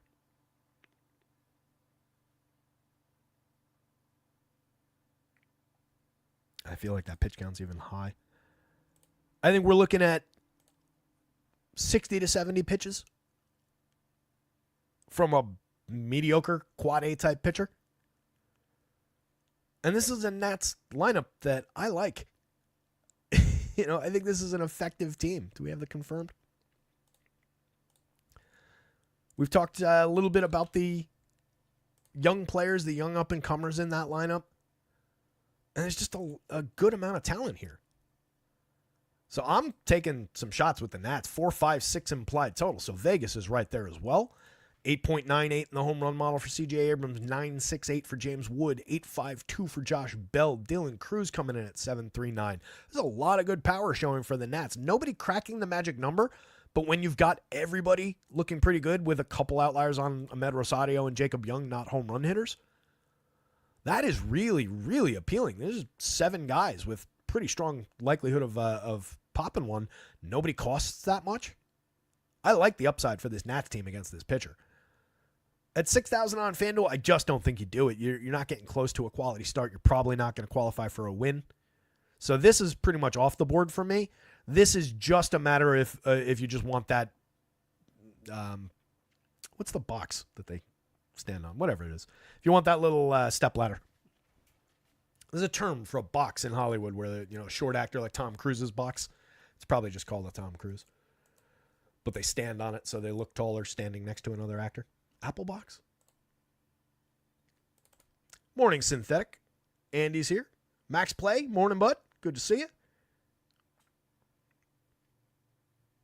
Synthetica, it's tricky, right? How do you handle games like St. Louis, where a high chance of a rain out, but there's a lot of good spots in the game if it plays?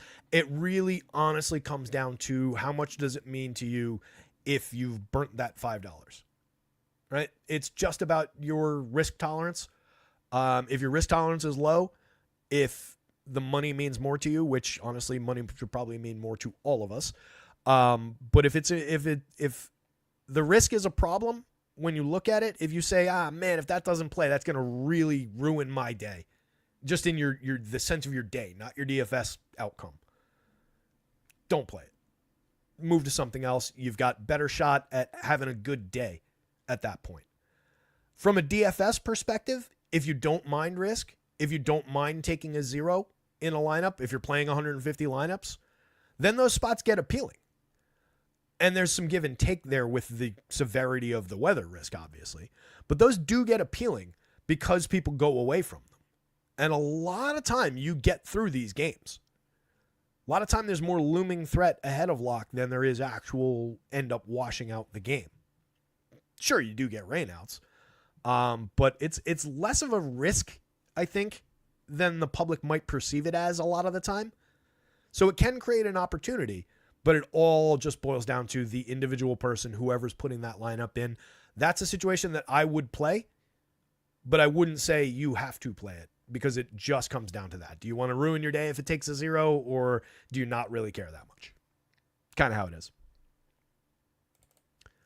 Scully box, is that what it is? There you go. Thank you, Power. That wasn't, that doesn't, like, Scully box. That's it, though. You got it. Good stuff, bud.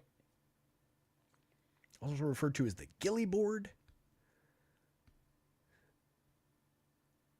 So maybe at one point it was Apple box because it's the height of an apple, it says. So maybe at one point it was that, because I had Apple in my head for it for some reason. It's a third of a Smurf. Smurf is 3 apples high.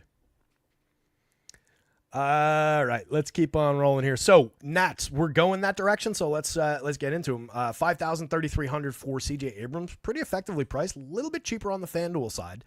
A lot of skill there. Home run power, stolen base upside, on base skills.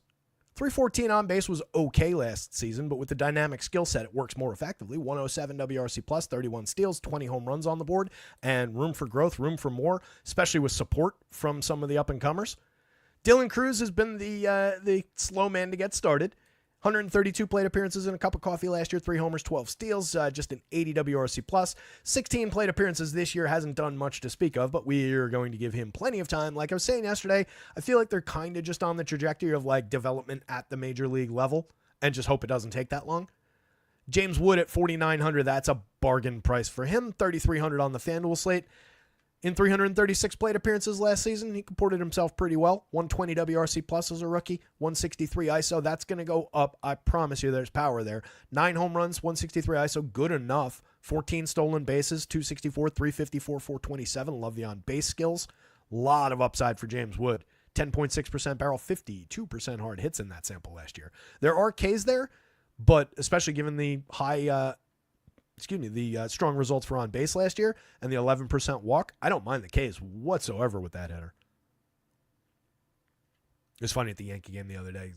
Dude, every time somebody struck out, boo, you suck. I just want to be, dude, do you not understand that strikeouts are not bad? Like, I'd much rather a guy strike out than pop out or ground out.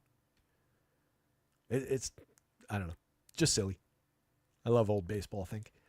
Ahmed Rosario, mix and match piece in the middle infield. You can get away with him at 3 positions on the FanDuel slate. He's got an okay bat.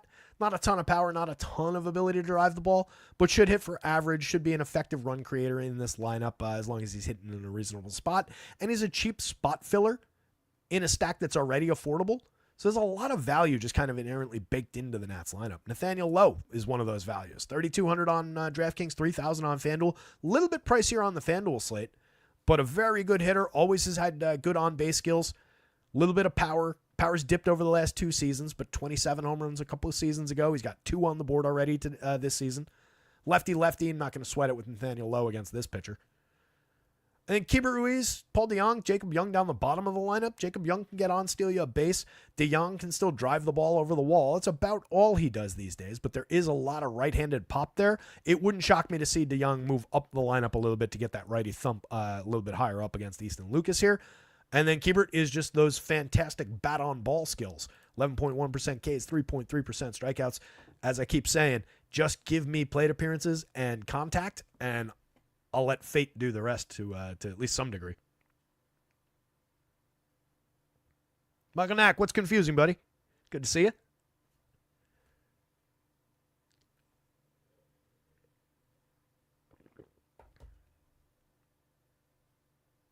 Michael Knack says I'm just going to crack a couple beers. 5 o'clock somewhere, as they say.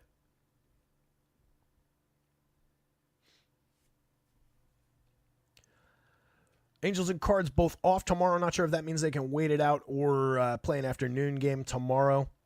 I mean, this early in the season, like there are obviously abundant opportunities to reschedule. But the fact that it's interleague, like they're not swinging back through each other's towns necessarily. But you can get close enough to just bake it into a trip. So I wouldn't read too much into that. I wouldn't expect that they would reschedule for tomorrow. It's probably a travel day for both those teams.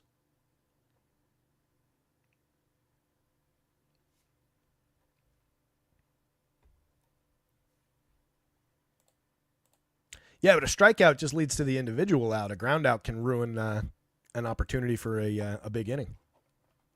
Ground into a double play, pop out could create a secondary out. Pop out's less offensive. Ground out's the worst.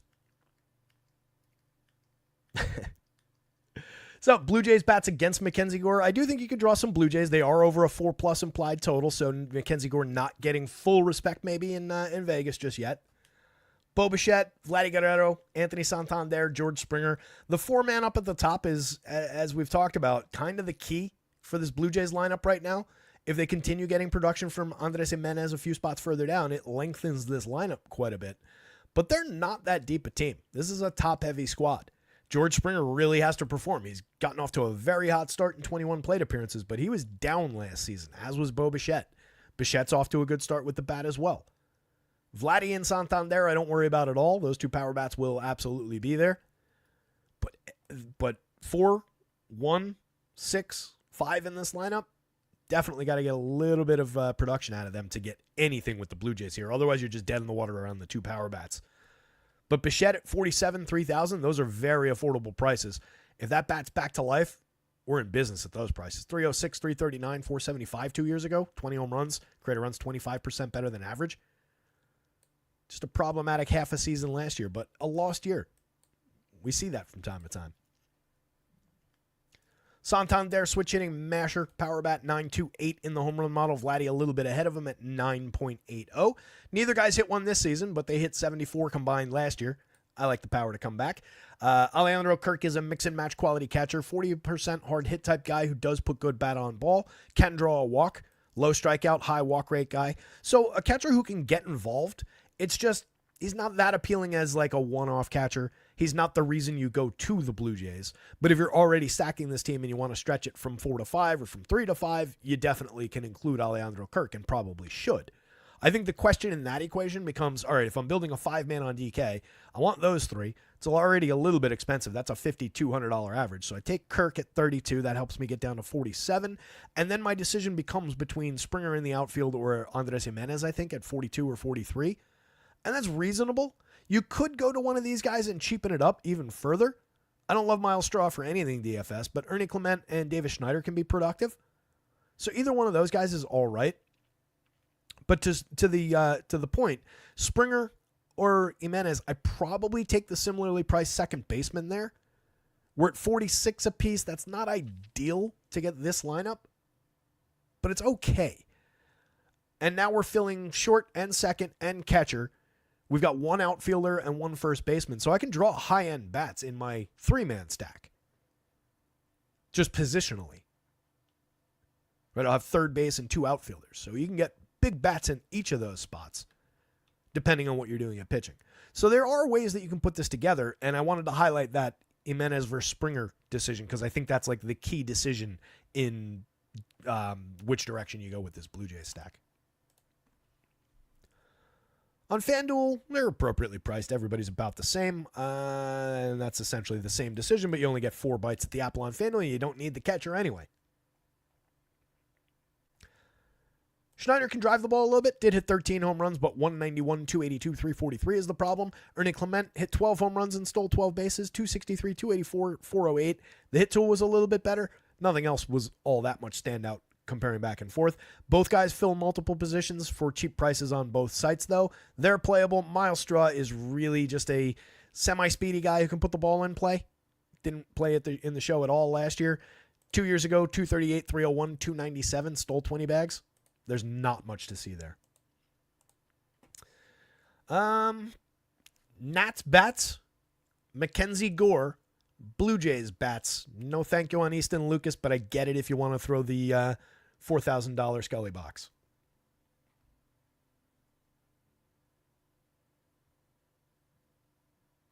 Trey says, Tara, I'm an old man when it comes to baseball. Loves the torpedo bats, though. How the hell didn't anybody think of that sooner? Yeah. And look, I mean, if you look at a softball bat, that's how softball bats have always been. Right? With that thick label. I got it right here. Right? I showed it the other day. This is a traditional bat. All they've done is take some of the meat from here and move it down.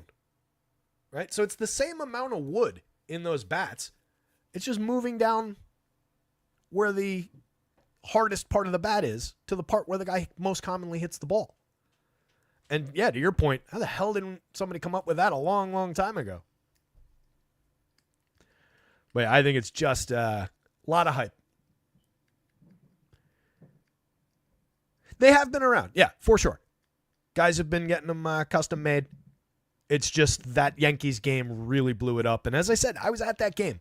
That was so much more about the fact that it was an 80-degree day with the wind blowing out in March than it was anything else. Jeffrey Springs, strong strikeout performance in his first game. We were on that play that day. Struck out 9 against the Mariners. We're going to be chasing that Mariners team for Ks in home games all season long. I like the strikeout upside. The thing with Springs is we just didn't see him for a couple seasons. 7 starts last year, 33 innings. 3 starts the year before, 16 innings. He was just gone. Back in 2022, struck out 26.2, over 135 and a third in 25 starts, was dynamite. 2.46 ERA, a 3.29 xFIP.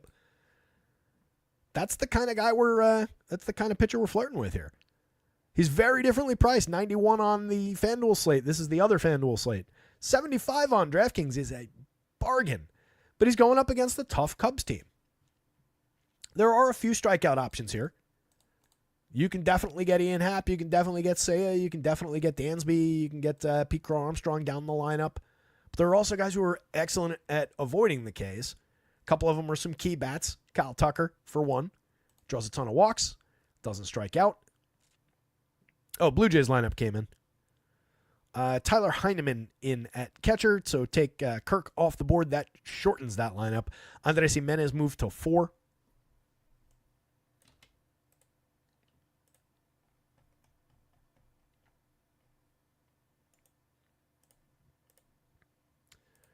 Put it in there for now.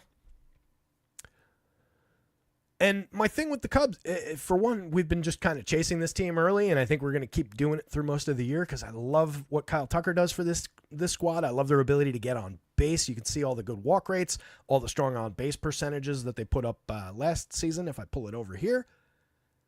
So it's just a really good squad at creating big innings, creating DFS events, creating opportunities, putting guys on base is really the key to baseball. So I like this Cubs offense, and I don't love the idea of tangling with it. I would do it on DraftKings because that 7,500 is just too low. So there's enough upside for Springs there. At 91 on FanDuel, I'm not that interested. I do think he could have an upside day, give you a upper 30s type performance, find a handful of strikeouts, but it doesn't jibe really with everybody else as far as where that price is at. He's here. Yesterday, this would have been one of the better pitching projections. But at 91, on a day where it's the 2 guys in red and all the guys who are not in yellow now for this slate, give me Dylan Cease at 93 every time. Even against a comparably good Guardians team, there are just more Ks available, and Dylan Cease is a better overall pitcher. I'll pay up to get to Fromberg. I'll take Gore for cheaper. I'll take Castillo for more against Detroit. It's just a lot of options. And then you got Clay Holmes against Miami at 82. A lot of options. So I just don't love where Springer's priced in this matchup on FanDuel. Over here, absolutely fire away as an SP2. You could cheap SP1 that. If you told me that you had Jeffrey Springs at 75 and Kikuchi probably be crazy. Pepio at 72 and went cheap. Nothing wrong with that. I think you could get away with going Clay Holmes and Pepio or Clay Holmes and Springs and go just double cheap starters. Obviously, we got to fade the monster game from a bunch of really, really good pitchers. But you're buying good bats too, so you can build back. You need to get something out of your bats that you land on. But there's a lane through which there are several very strong pitching options in the 7,000. Sonny Gray's on that list. Sonny Gray is an SP1 at an SP2 price. So there's a lot to work with on DraftKings if you're not just putting these guys together with, the chalk cheap of the day. Through the mid board is kind of appealing, and you can put together a couple guys at relatively low ownership. And if you're putting together guys like that, then you can go to the chalk of the day in terms of bats, because you're going to be getting different combinations than anybody who includes a more expensive pitcher, just by virtue of purchasing power. So it creates some dynamic angles into the slate for you if you do go double cheap there. And Springs would be one of the guys on that list. Jameson Taillon, I don't think we mess with at all as far as using him as a pitcher. 8,000 on FanDuel, no thanks. 67 on DraftKings, you could at least glance at him and then decide not to use him. It's just not that good. On a good day, he's a average pitcher or slightly below.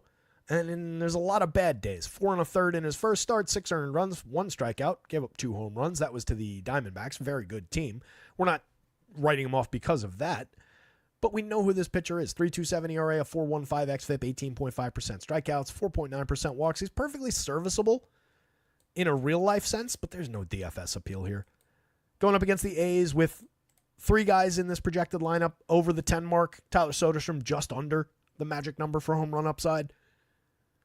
I like the A's bats. Give me some A's. 4.32 implied total for them. 4.30 on the Cubs side. I think this one is a little bit offensively oriented.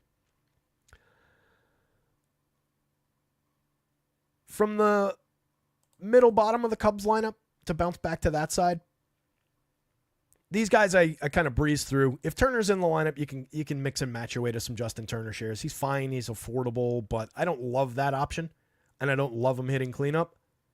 We'll see if he's there. But these 3 guys I talked about kind of briefly, and Superstar and a couple of solid B-plus type bats. Play all 3 of those guys in your Cub stacks. Dansby is a very interesting piece to me in Cub stacks. He's got 2 home runs on the board. We're off to a good start. He had a down year last year. Hit 16 home runs. Created runs just 1% below average. 22 home runs the year before with a 104 WRC plus is more like the Dansby Swanson that we know. I like him to have a nice bounce back year, and we're starting out on the right foot. 46.31, still a little bit cheap for Dansby Swanson. Nico's a mix and match second baseman. He's cheap, needs to get on base and steal. He has been getting on base over his limited plate appearances so far. Correlated scoring type guy. Crow Armstrong, not much of a bat. There are skills there, but there hasn't been development there yet. Shaw is an interesting bat. 2,300 at third base on FanDuel is appealing. If you're going to Cubs, that is a good way to get Cubs pricing down and get to a stronger pitcher or a stronger secondary stack if you're going to the Cubs. So I like that price on FanDuel. 38's fine on DraftKings. It's just not as aggressively good as it is on FanDuel. And then Miguel Amaya is kind of skippable. The team I wanted to talk about, though, the A's here. Love the option for Lawrence Butler at 2,800 on FanDuel. That's just too cheap. This is a really good player. 5,100 on DraftKings is much more correct. 22 home runs last year, 18 stolen bases in just 451 plate appearances. 130 WRC plus, a 228 ISO. Guy can mash. Guy can run. Makes great contact. 47.4% hard hits and 11% barrels. Hitting ahead of the home run pick of the day, Mr. Brent Rooker at 13.23 in the home run model. As I said earlier, I was torn between a bunch of good options, so I just went with a guy I like here. Think he hit one yesterday, second of the season, 231 ISO so far. Just an absolute masher. I've talked all about the improvements that he made year over year last year to cut down whiffs on every type of pitch. 39 homers, 269 ISO. Look, if this was a career year, so be it. It's a great year. 293, 365, 562. Even if he comes down somewhat from these numbers, he's still going to be a very good power bat for DFS. JJ Bleday is just a whatever mix and match type lefty bat that's appropriately in the 3 spot. Langoliers I like a lot. 10.53 in the home run model. Over the magic number. 4,000 is affordable. 2,800 very affordable at catcher. 2 home runs on the board for him already this season. 333 ISO. Definitely can mash. Free swinger at the plate, though. A lot of Ks, but when he makes contact, ball travels. Tyler Soderstrom, same thing. 3 home runs on the board already for the left-handed kid. 348, 375, 783 in the tiny, tiny sample that means nothing. Last year, 9 home runs, and what we liked about him coming into the year was the outstanding contact that he made at the major league level. Premium contact galore out of Soderstrom. He is very, very real, and he's going to be even more interesting if he adds catcher eligibility at some point on DK. Miguel Andujar, Gio Urshela, Max Muncy, the extra crispy, and Jake Wilson at the bottom of the lineup. You can play Muncy, you can play Wilson. There's a little bit of skill there. Urshela, not a hitter, never has been a hitter, despite rumors to the contrary. Miguel Andujar is just a hit tool type guy. So your key bats are 1 through 5, but that's a very, very good one. Well, it's 4 out of 5 of those guys are very good, and then 1 guy is competent and cheap. A's bats, Cubs bats, Jeffrey Springs, no Jameson Taillon. You could easily, on DraftKings, put Springs at the top of that list.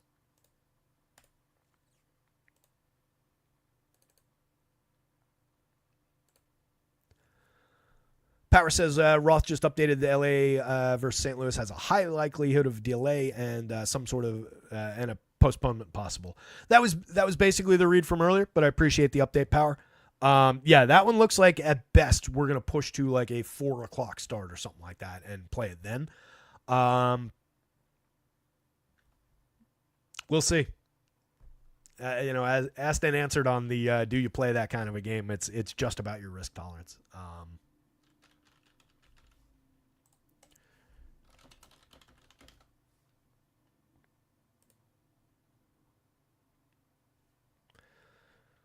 Let's see. Ooh, tomorrow's going to be weird. Getaway day tomorrow. So as usual, a short Thursday slate. I'm just looking at it. I don't know what there's 3 games in the afternoon, 2 1 o'clocks, a 4 o'clock, and then there's 2 night games. 7 o'clock and a 7:40. I don't know what that slate's going to look like. Maybe we'll get like a 4-gamer starting at a 3-gamer starting at 4. Weird. But what I wanted to look at was where those teams are traveling to. So LA is going home. St. Louis is going to Boston. They're flying in opposite directions to the coasts. So we're not getting it rescheduled to tomorrow. I'll put that out there. I feel like that does mean maybe slightly that they'll be patient and try and get this game in. Not this game, the LA Cardinals game that we're talking about. Just the fact that they're going in different directions and need all the travel time tomorrow feels like they might wait it out. If I had to guess. But it would just be a guess. And again, there are plenty of off days that they can reschedule that game to. Tarek Skubal, top of the board. Highest pitching projection on the slate. Best pitcher, second best pitcher on the slate, depending on what you think of Paul Skeens. First one wasn't great. 5 innings, just 2 Ks, gave up 4 earned, 6 hits, 2 home runs to the Dodgers, but it's the Dodgers. It's Tarek Skubal. I think we can forgive him for one bumpy start to start the year. Love him for upside here against these free-swinging Mariners that we've been targeting. We used Casey Mize against this team yesterday, guys. All right, let's just be honest about this. Tarek Skubal is 150 times better right now than Casey Mize is. 30% strikeouts last year, 2.39 ERA at 2.83 xFIP. This is easily a dominant spot. So fire away with Skubal. Any price, any site, just go for it.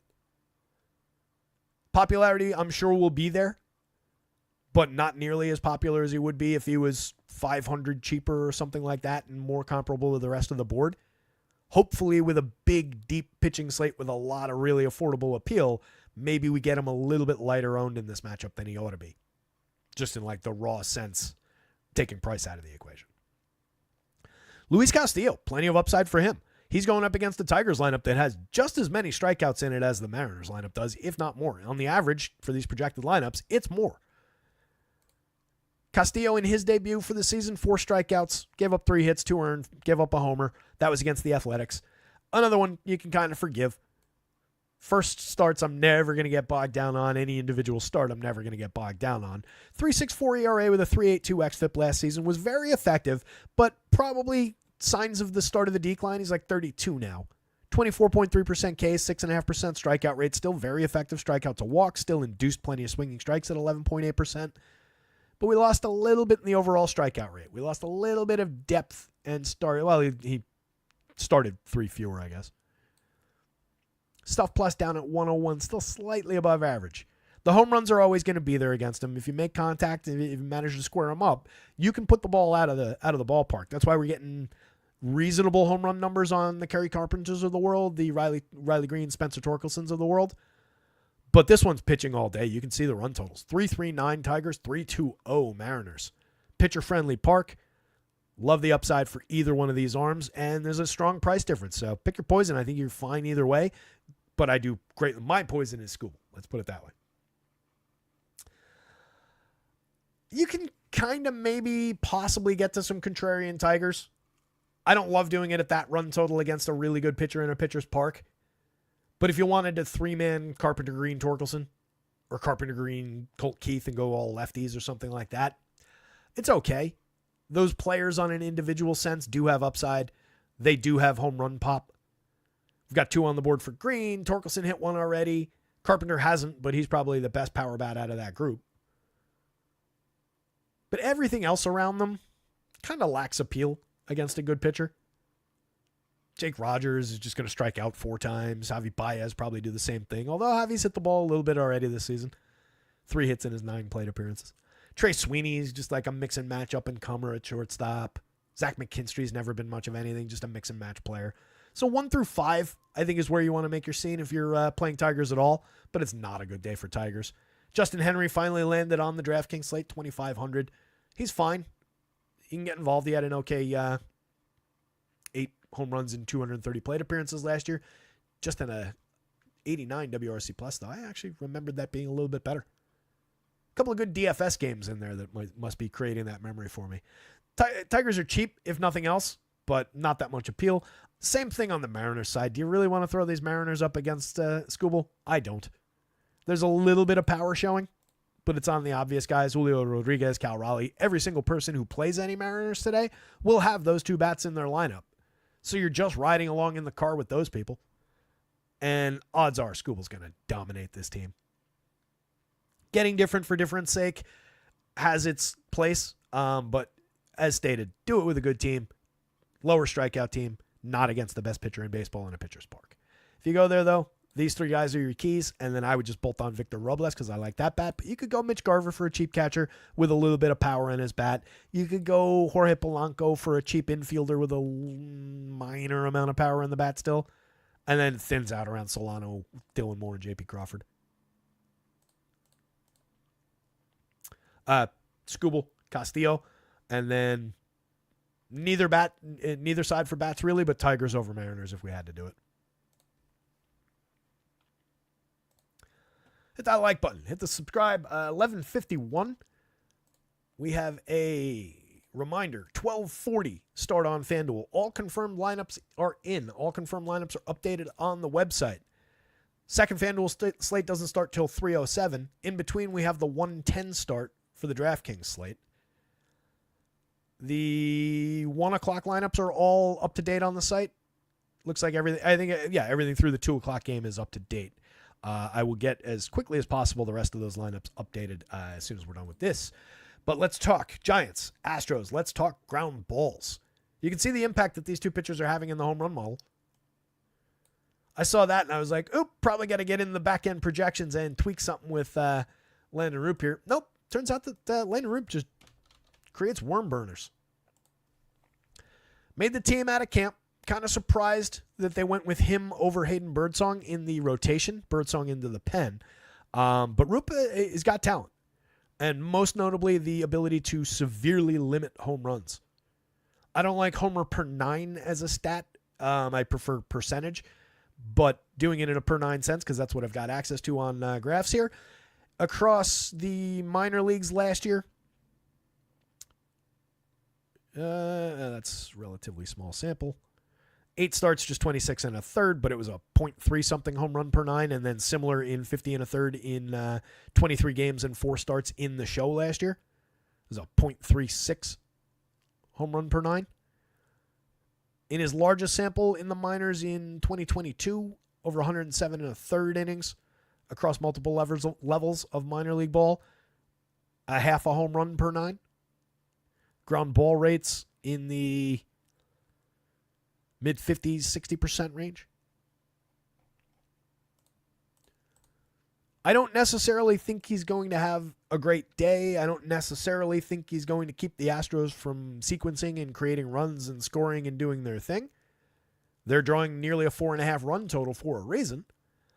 But I do think that the idea that he could sap the power here could be very realistic. And then we know that that's the case with Framber. All Framber does is induce low launch angles and ground balls. 0.4 degree average launch last year, 4.2 the year before, negative 3.6 in 2022, negative 5 something going back even further than that. Not a great first outing from Framber. He did go 7, but he only struck out 4. That was against the Mets. You get those performances out of him from time to time. The strikeouts come and go a little bit. Typically, he winds up in like the 24% range. That's where he's been the last 2 seasons. But you can get the lower end strikeout performances. But what I love from Framber is, one, you almost completely alleviate the idea of home run damage, of the big knock. And you just get competent depth. He's one of the workhorses in the league. He went 7 in that game. You go 7 in your season debut. That's saying something. So I like the upside for clean innings, and I like him to find some strikeouts. There are a healthy amount of strikeouts for some of these hitters. A couple offsets, like Jung-Hoo Lee, does a lot to lower the actual average, as do Wilmer Flores and Luis Matos, who are in this projected version of the lineup. But this is a higher strikeout team than this average might actually indicate, and it depends very much on who's actually in the confirmed version of the lineup when we get it. Do we have it? We don't. So I think Framber could come away from this one with 6 strikeouts, another solid 7-inning performance, 6 strikeouts, pick up the win, pick up the quality start. Off and running. 10-2, not an offensive price on FanDuel. I would pay that for Framber here. 8-3 on DraftKings is ludicrous. That is way too cheap for a solid B-plus pitcher for 3 years running. A-. He's probably more an A- than he is a B+. Framber's really good. And what the Giants do well is hit for power. And he's going to mostly take that away. I got to fix Wilmer Flores again. So it's a really good spot for Framber. I like this opportunity. I think you go there on DraftKings pretty aggressively.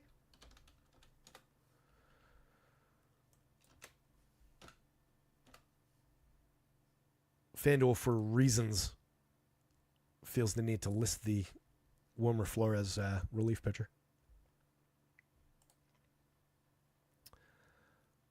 If you're stacking up Giants bats against Framber, I don't think it's a great idea. Again, what we're looking for when we go Giants is some sneaky home run upside. And that doesn't really exist today. 3.62 implied total. Vegas kind of agrees.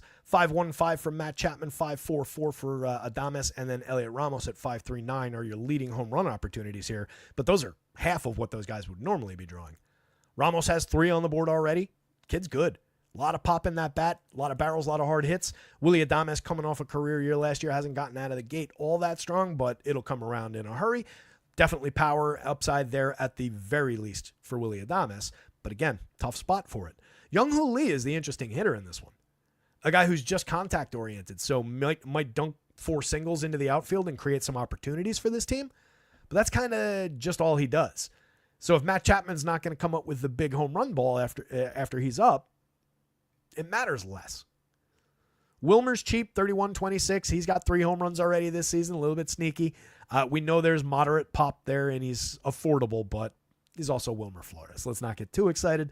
Luis Matos, Patty Bailey, Casey Schmidt, all mix and match at best caliber, and just not the kind of guys I want to draw against Framber Valdez.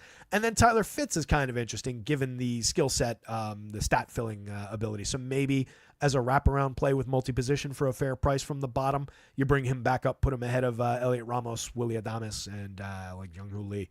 But not a good day to be stacking Giants. Astros, on the other hand, we can go to.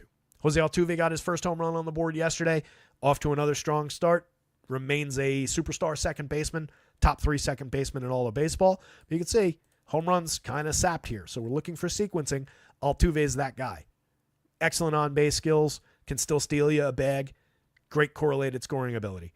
Isaac Paredes, for a guy that we really are only looking for that left field pull side home run upside, doesn't make great contact, doesn't do a lot else.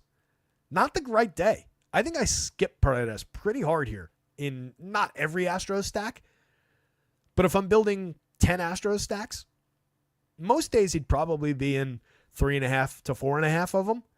And today it would probably be more like 2.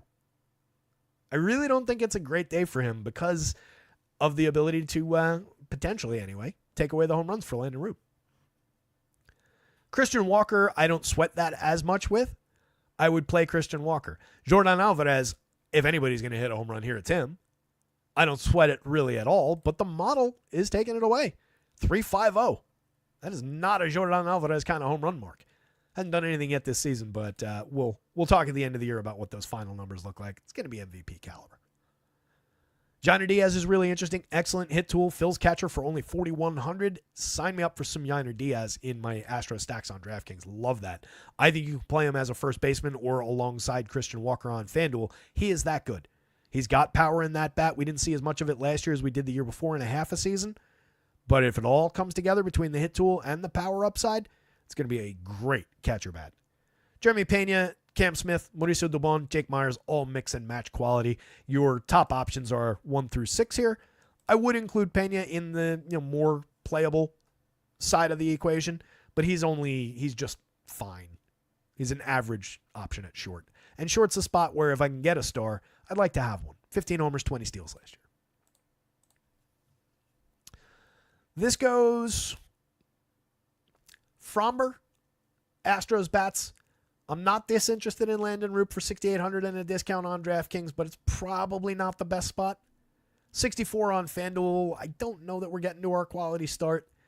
Seems a little bit rough with all those strong options on the board on the single pitcher site. So maybe a few shares here, but nowhere near a priority against even without home runs, very good Astros team. 2 to go. It is noon. 40 minutes till your FanDuel lock. A little bit longer till DraftKings. All right. Let's start with Dylan Cease. 93 on both sites. Third highest projected pitcher on the day. For a little bit of a discount, we're offset from Skeens and Skubal. Not by a crazy amount, and it's even closer on DraftKings as I'm looking at it. Let's not forget how good Dylan Cease is. 29.4% Ks last year, 3.47 ERA, 3.43 xFIP, 120 marked by Stuff Plus, way over the average. 14.7% swinging strike rate. He's great at inducing swinging strikes, whiffs.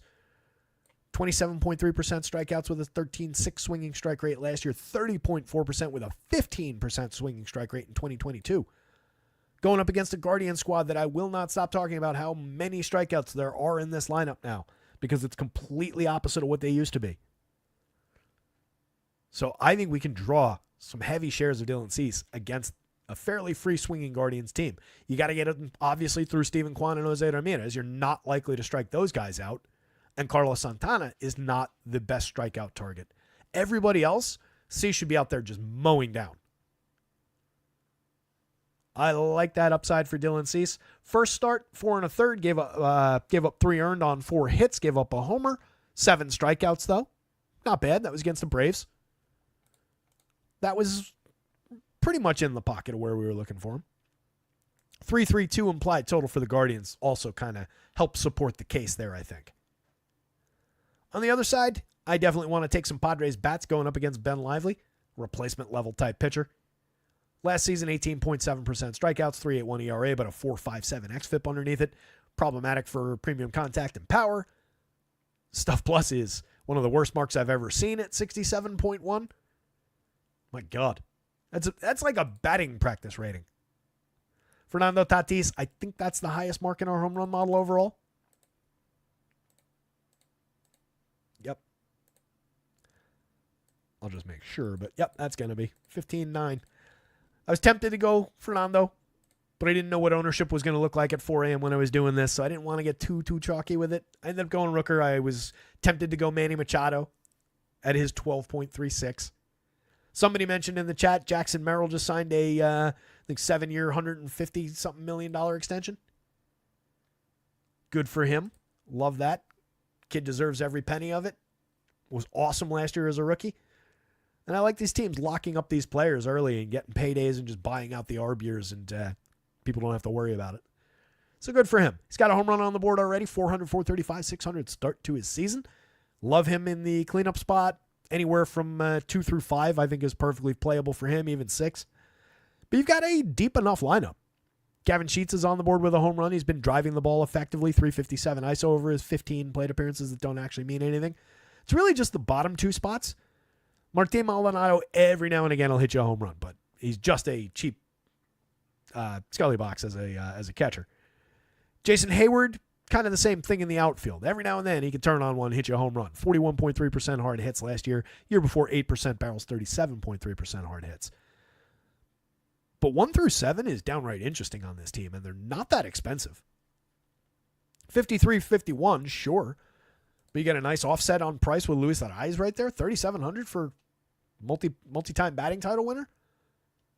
Just give me him for some correlated scoring. I'm not chasing batting average, but I will take his 3 hits and his multiple times on base ahead of Manny Machado, Jackson Merrill, Jake Cronenworth, and Xander Bogaerts. And if they ever moved him back ahead of Fernando Tatis, so much the better. Machado's cheap at 49. Off to a strong start despite a lack of power in his limited plate appearances so far. Hit 29 homers and had a 197 ISO last year. Still very much Manny Machado. 11% barrels, 48.8% hard hits. Cronenworth is playable but also entirely skippable. 3,700 on DraftKings, first base and second base eligible on FanDuel for 3. I think you can work him in if you're building a bunch of Padres stacks. He's probably not in my first one. And that's just because I'm probably just going 1 through 4 plus Xander Bogaerts if I'm building if I'm building it on DraftKings. If I'm building it on FanDuel, I'm probably going 1, 3, 4, 6. But Cronenworth is definitely a playable piece. Last season, 17 home runs, 105 WRC+. Perfectly fine. Bogey, 3 stolen bases on the year. Swiped another one last night. Love the start to the season. A lot of buzz through camp. 4,200, 3,000. Still not priced up to where he ought to be. It was a down year last year. No hiding it. Dipped to a 688 OPS. 11 home runs, 13 steals. 95 WRC+. Take any other year in Xander Bogaerts' career and look at it. He was a good player. Year before that, 790 OPS, 19 homers, 19 steals in what was considered at the time kind of a dip. 285, 350, 440, created runs 20% better than average. Year before that, 15 homers, had a 833 OPS with a 134 WRC+. Xander Bogaerts is still that guy. Best shape of his life, et cetera, playing shortstop again. Love the option in an ongoing sense until that price goes up. And then Sheets with the power upside at 2,200. That's just a bargain. That's just a free square. 28 on FanDuel, same thing. It's not a great player. He only hit 10 last year in 501 plate appearances. Big dip there. He had the same 10 in 344 the year before. You're never going to get on base. You're never going to get hit tool out of Gavin Sheets. But cheap pop against Ben Lively? Absolutely. Give me 3 plate appearances, Gavin Sheets for 2,200 against Ben Lively. I'll take my chances. If you're going to Guardians, I don't think it's the right day. But if you're going there, Jose Ramirez is in essentially every lineup that you build. And then I would probably look towards some Steven Kwan. For 1, he's the table setter for Ramirez. But for 2, you take the guys who are going to make some contact where you're not sweating the strikeouts as much. So give me just the elite contact that both of those guys make. Probably would put Carlos Santana in for the same reason with a little bit of power upside along for the ride with him. And then that helps me get to either a Nolan Jones or a Kyle Mansardo who's out to a strong start to his season. Maybe a Lane Thomas from further down for a high strikeout guy. So I'm getting safe in 3 of those spots. I can use 2 of the other spots on higher strikeout guys and gamble on my power coming through. And it helps that those are like the 3 best hitters on this team are the low strikeout guys.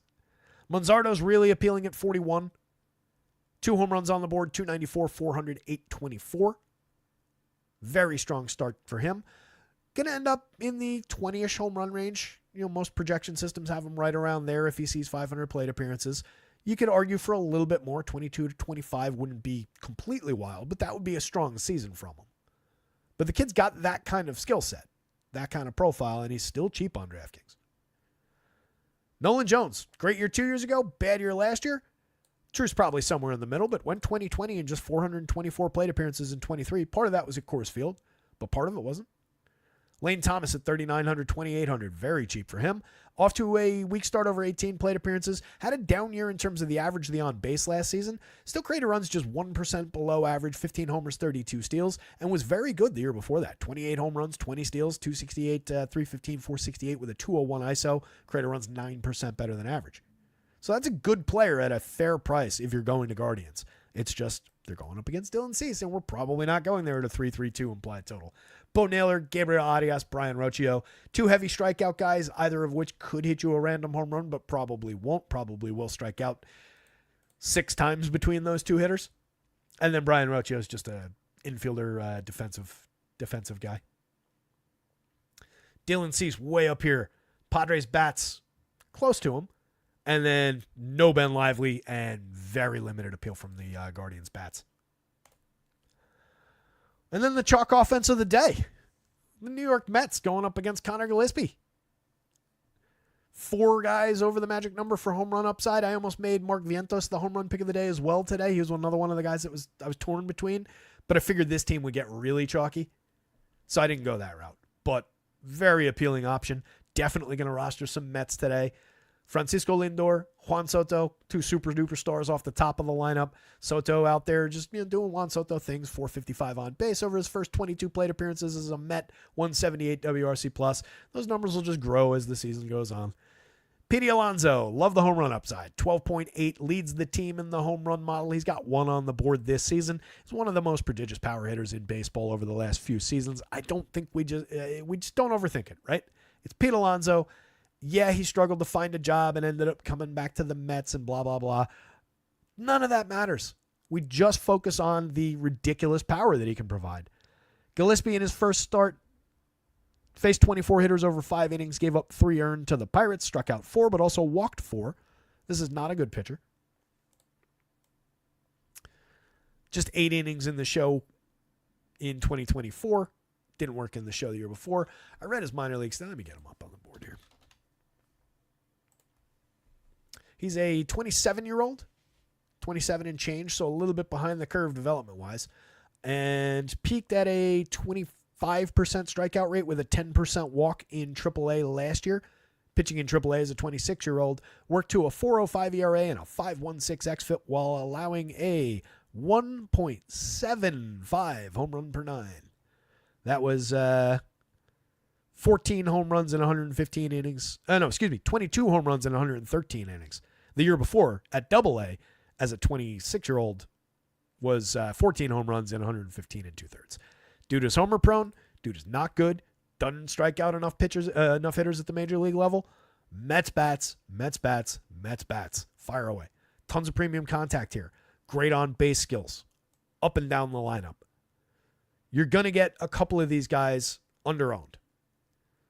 Maybe Vientos sneaks through, but probably not. The guy I would think maybe gets a little bit less popular than he ought to be is probably Nimmo at 45.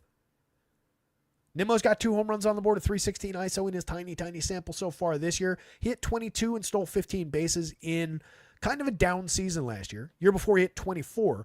The reason I say down season, he dipped from a 193 ISO to a 172 ISO. He only lost 2 home runs in the process, but the WRC plus went way down, 130 down to 109. Still a good number, but not the number it was in 2023. And the slash line is what dipped most egregiously. 274, 363, 466 went down to 224, 328, 396.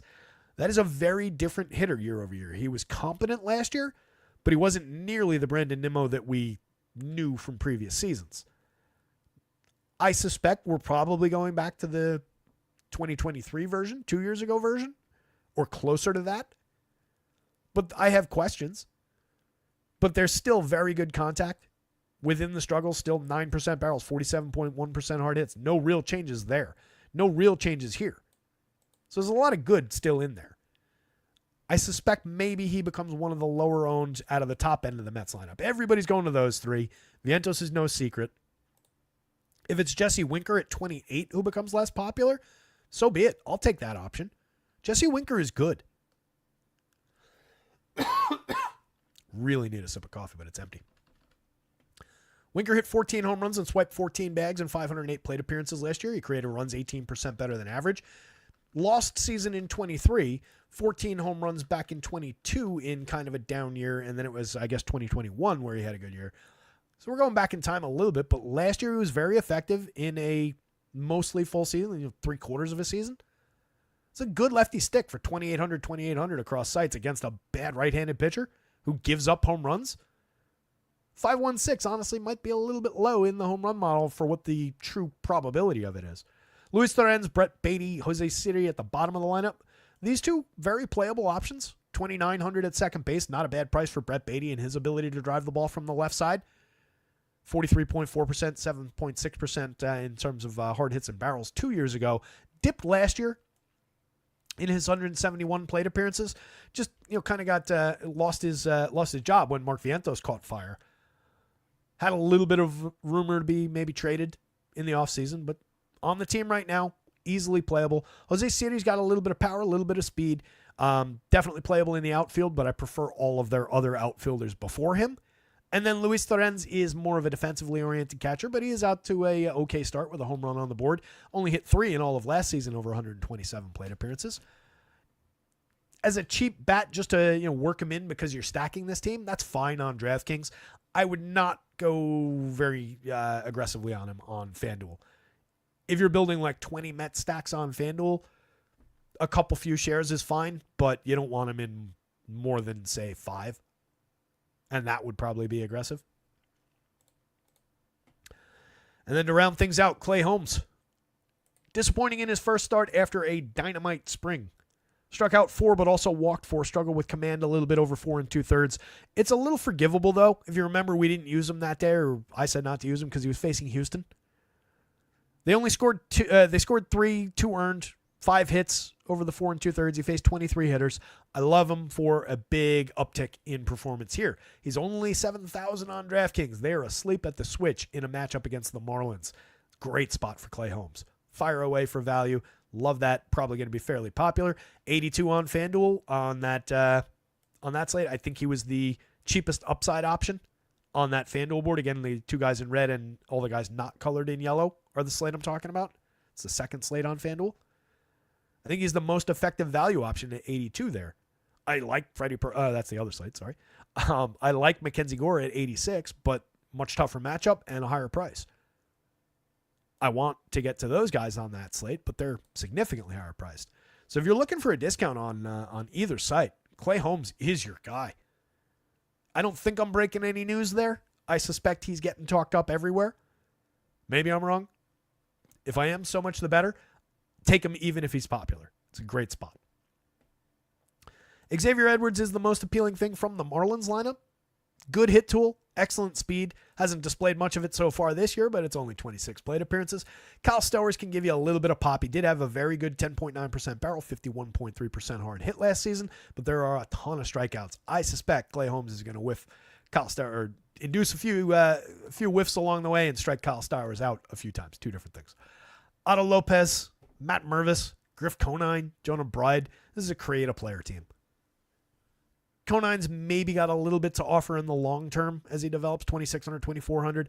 Mervis, maybe a little bit to offer in the long term for power. He's only 2,200 at first base on FanDuel. If you want to get really cheap and just play the cheap prices without having the also a good team component of it in there, then taking a shot with the Marlins against Clay Holmes, who is not fully developed out as a starter, not proven as a starter, there's at least an angle to discuss there. But I think that road crumbles underneath you. I don't think there's a really good opportunity to succeed with that angle. Sometimes, as I said early, it's being contrarian for contrarian's sake is not really the right approach. You do gain ground from this Marlins squad because everybody is so dirt cheap. Any combination that you put together of these guys. 2,600 on FanDuel for those guys. 5-man there, 3,200 apiece. They're free. But they're free for a reason. They suck. Is what it is. I don't chase Marlins. I like the Clay Holmes opportunity here. Mets bats. Paramount. Clay Holmes. Looking pretty damn good. No Connor Gillespie and marginal, minimal if any, shares of Marlins. Really don't see it. 361 implied total kind of supports that. 5+ for the Mets. That's your slate, gang. Up and down in 2 hours and change. Not bad. 12:18. Let me get out of here. Make sure everything is updated and on point for everybody looking for it up on the website. FanDuel starting up at 12:40, followed by a 307 start for their second slate. DraftKings put it all together starting at 1 o'clock for a 10-gamer because they're smart, and FanDuel doesn't do nice things for us. One last quick look at the pitching board. Home run picks and everything are up on the site. Brent Rooker, home run pick of the day. There's your last looks on your pitching board. Dominance, utter dominance up there. The potential for dominance, probably under-owned dominance right there. My 3 favorite pitchers of the day, and then a big group of very, very good, very capable pitchers right there. I'll include these 3. Opportunity in that FanDuel-only game on Hunter Green, but with all the options on the board, I don't think we go there too much, but could have a very good strikeout day. Very good value option right there.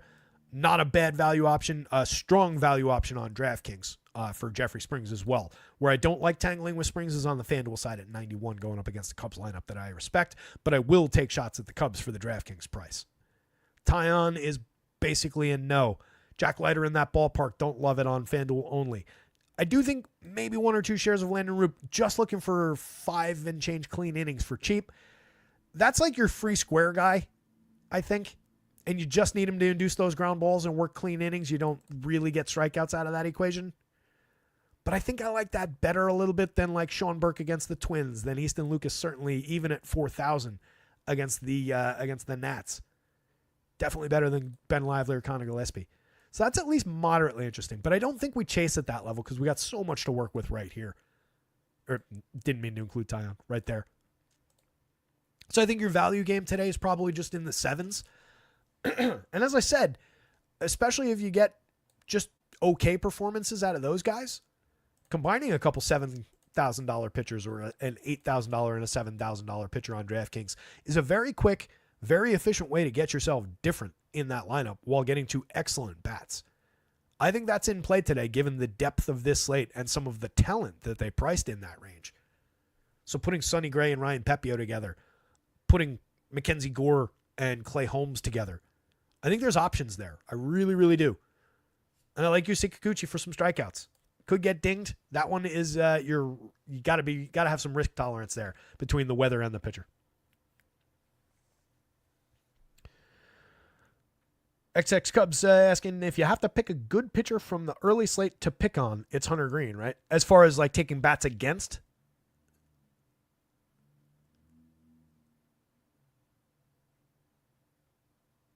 I think you're asking who would I draw bats against in that group? Yeah, it would be Hunter Green. Absolutely. Even with Corey Seager out of the lineup, the ballpark works for you. Texas's lineup is still very good. And you get Hunter Green has more potential for some yips than Skeens does. And probably than Pepiot does. And just Skeens and Pepiot in better matchups overall, better ballparks overall. So yeah, I would look that way if I was looking to draw bats against a good pitcher. No surprise there. All right, 12:22. Let me punch out of here, make sure FanDuel's up to speed, and get everything up on the site for the DraftKings slate.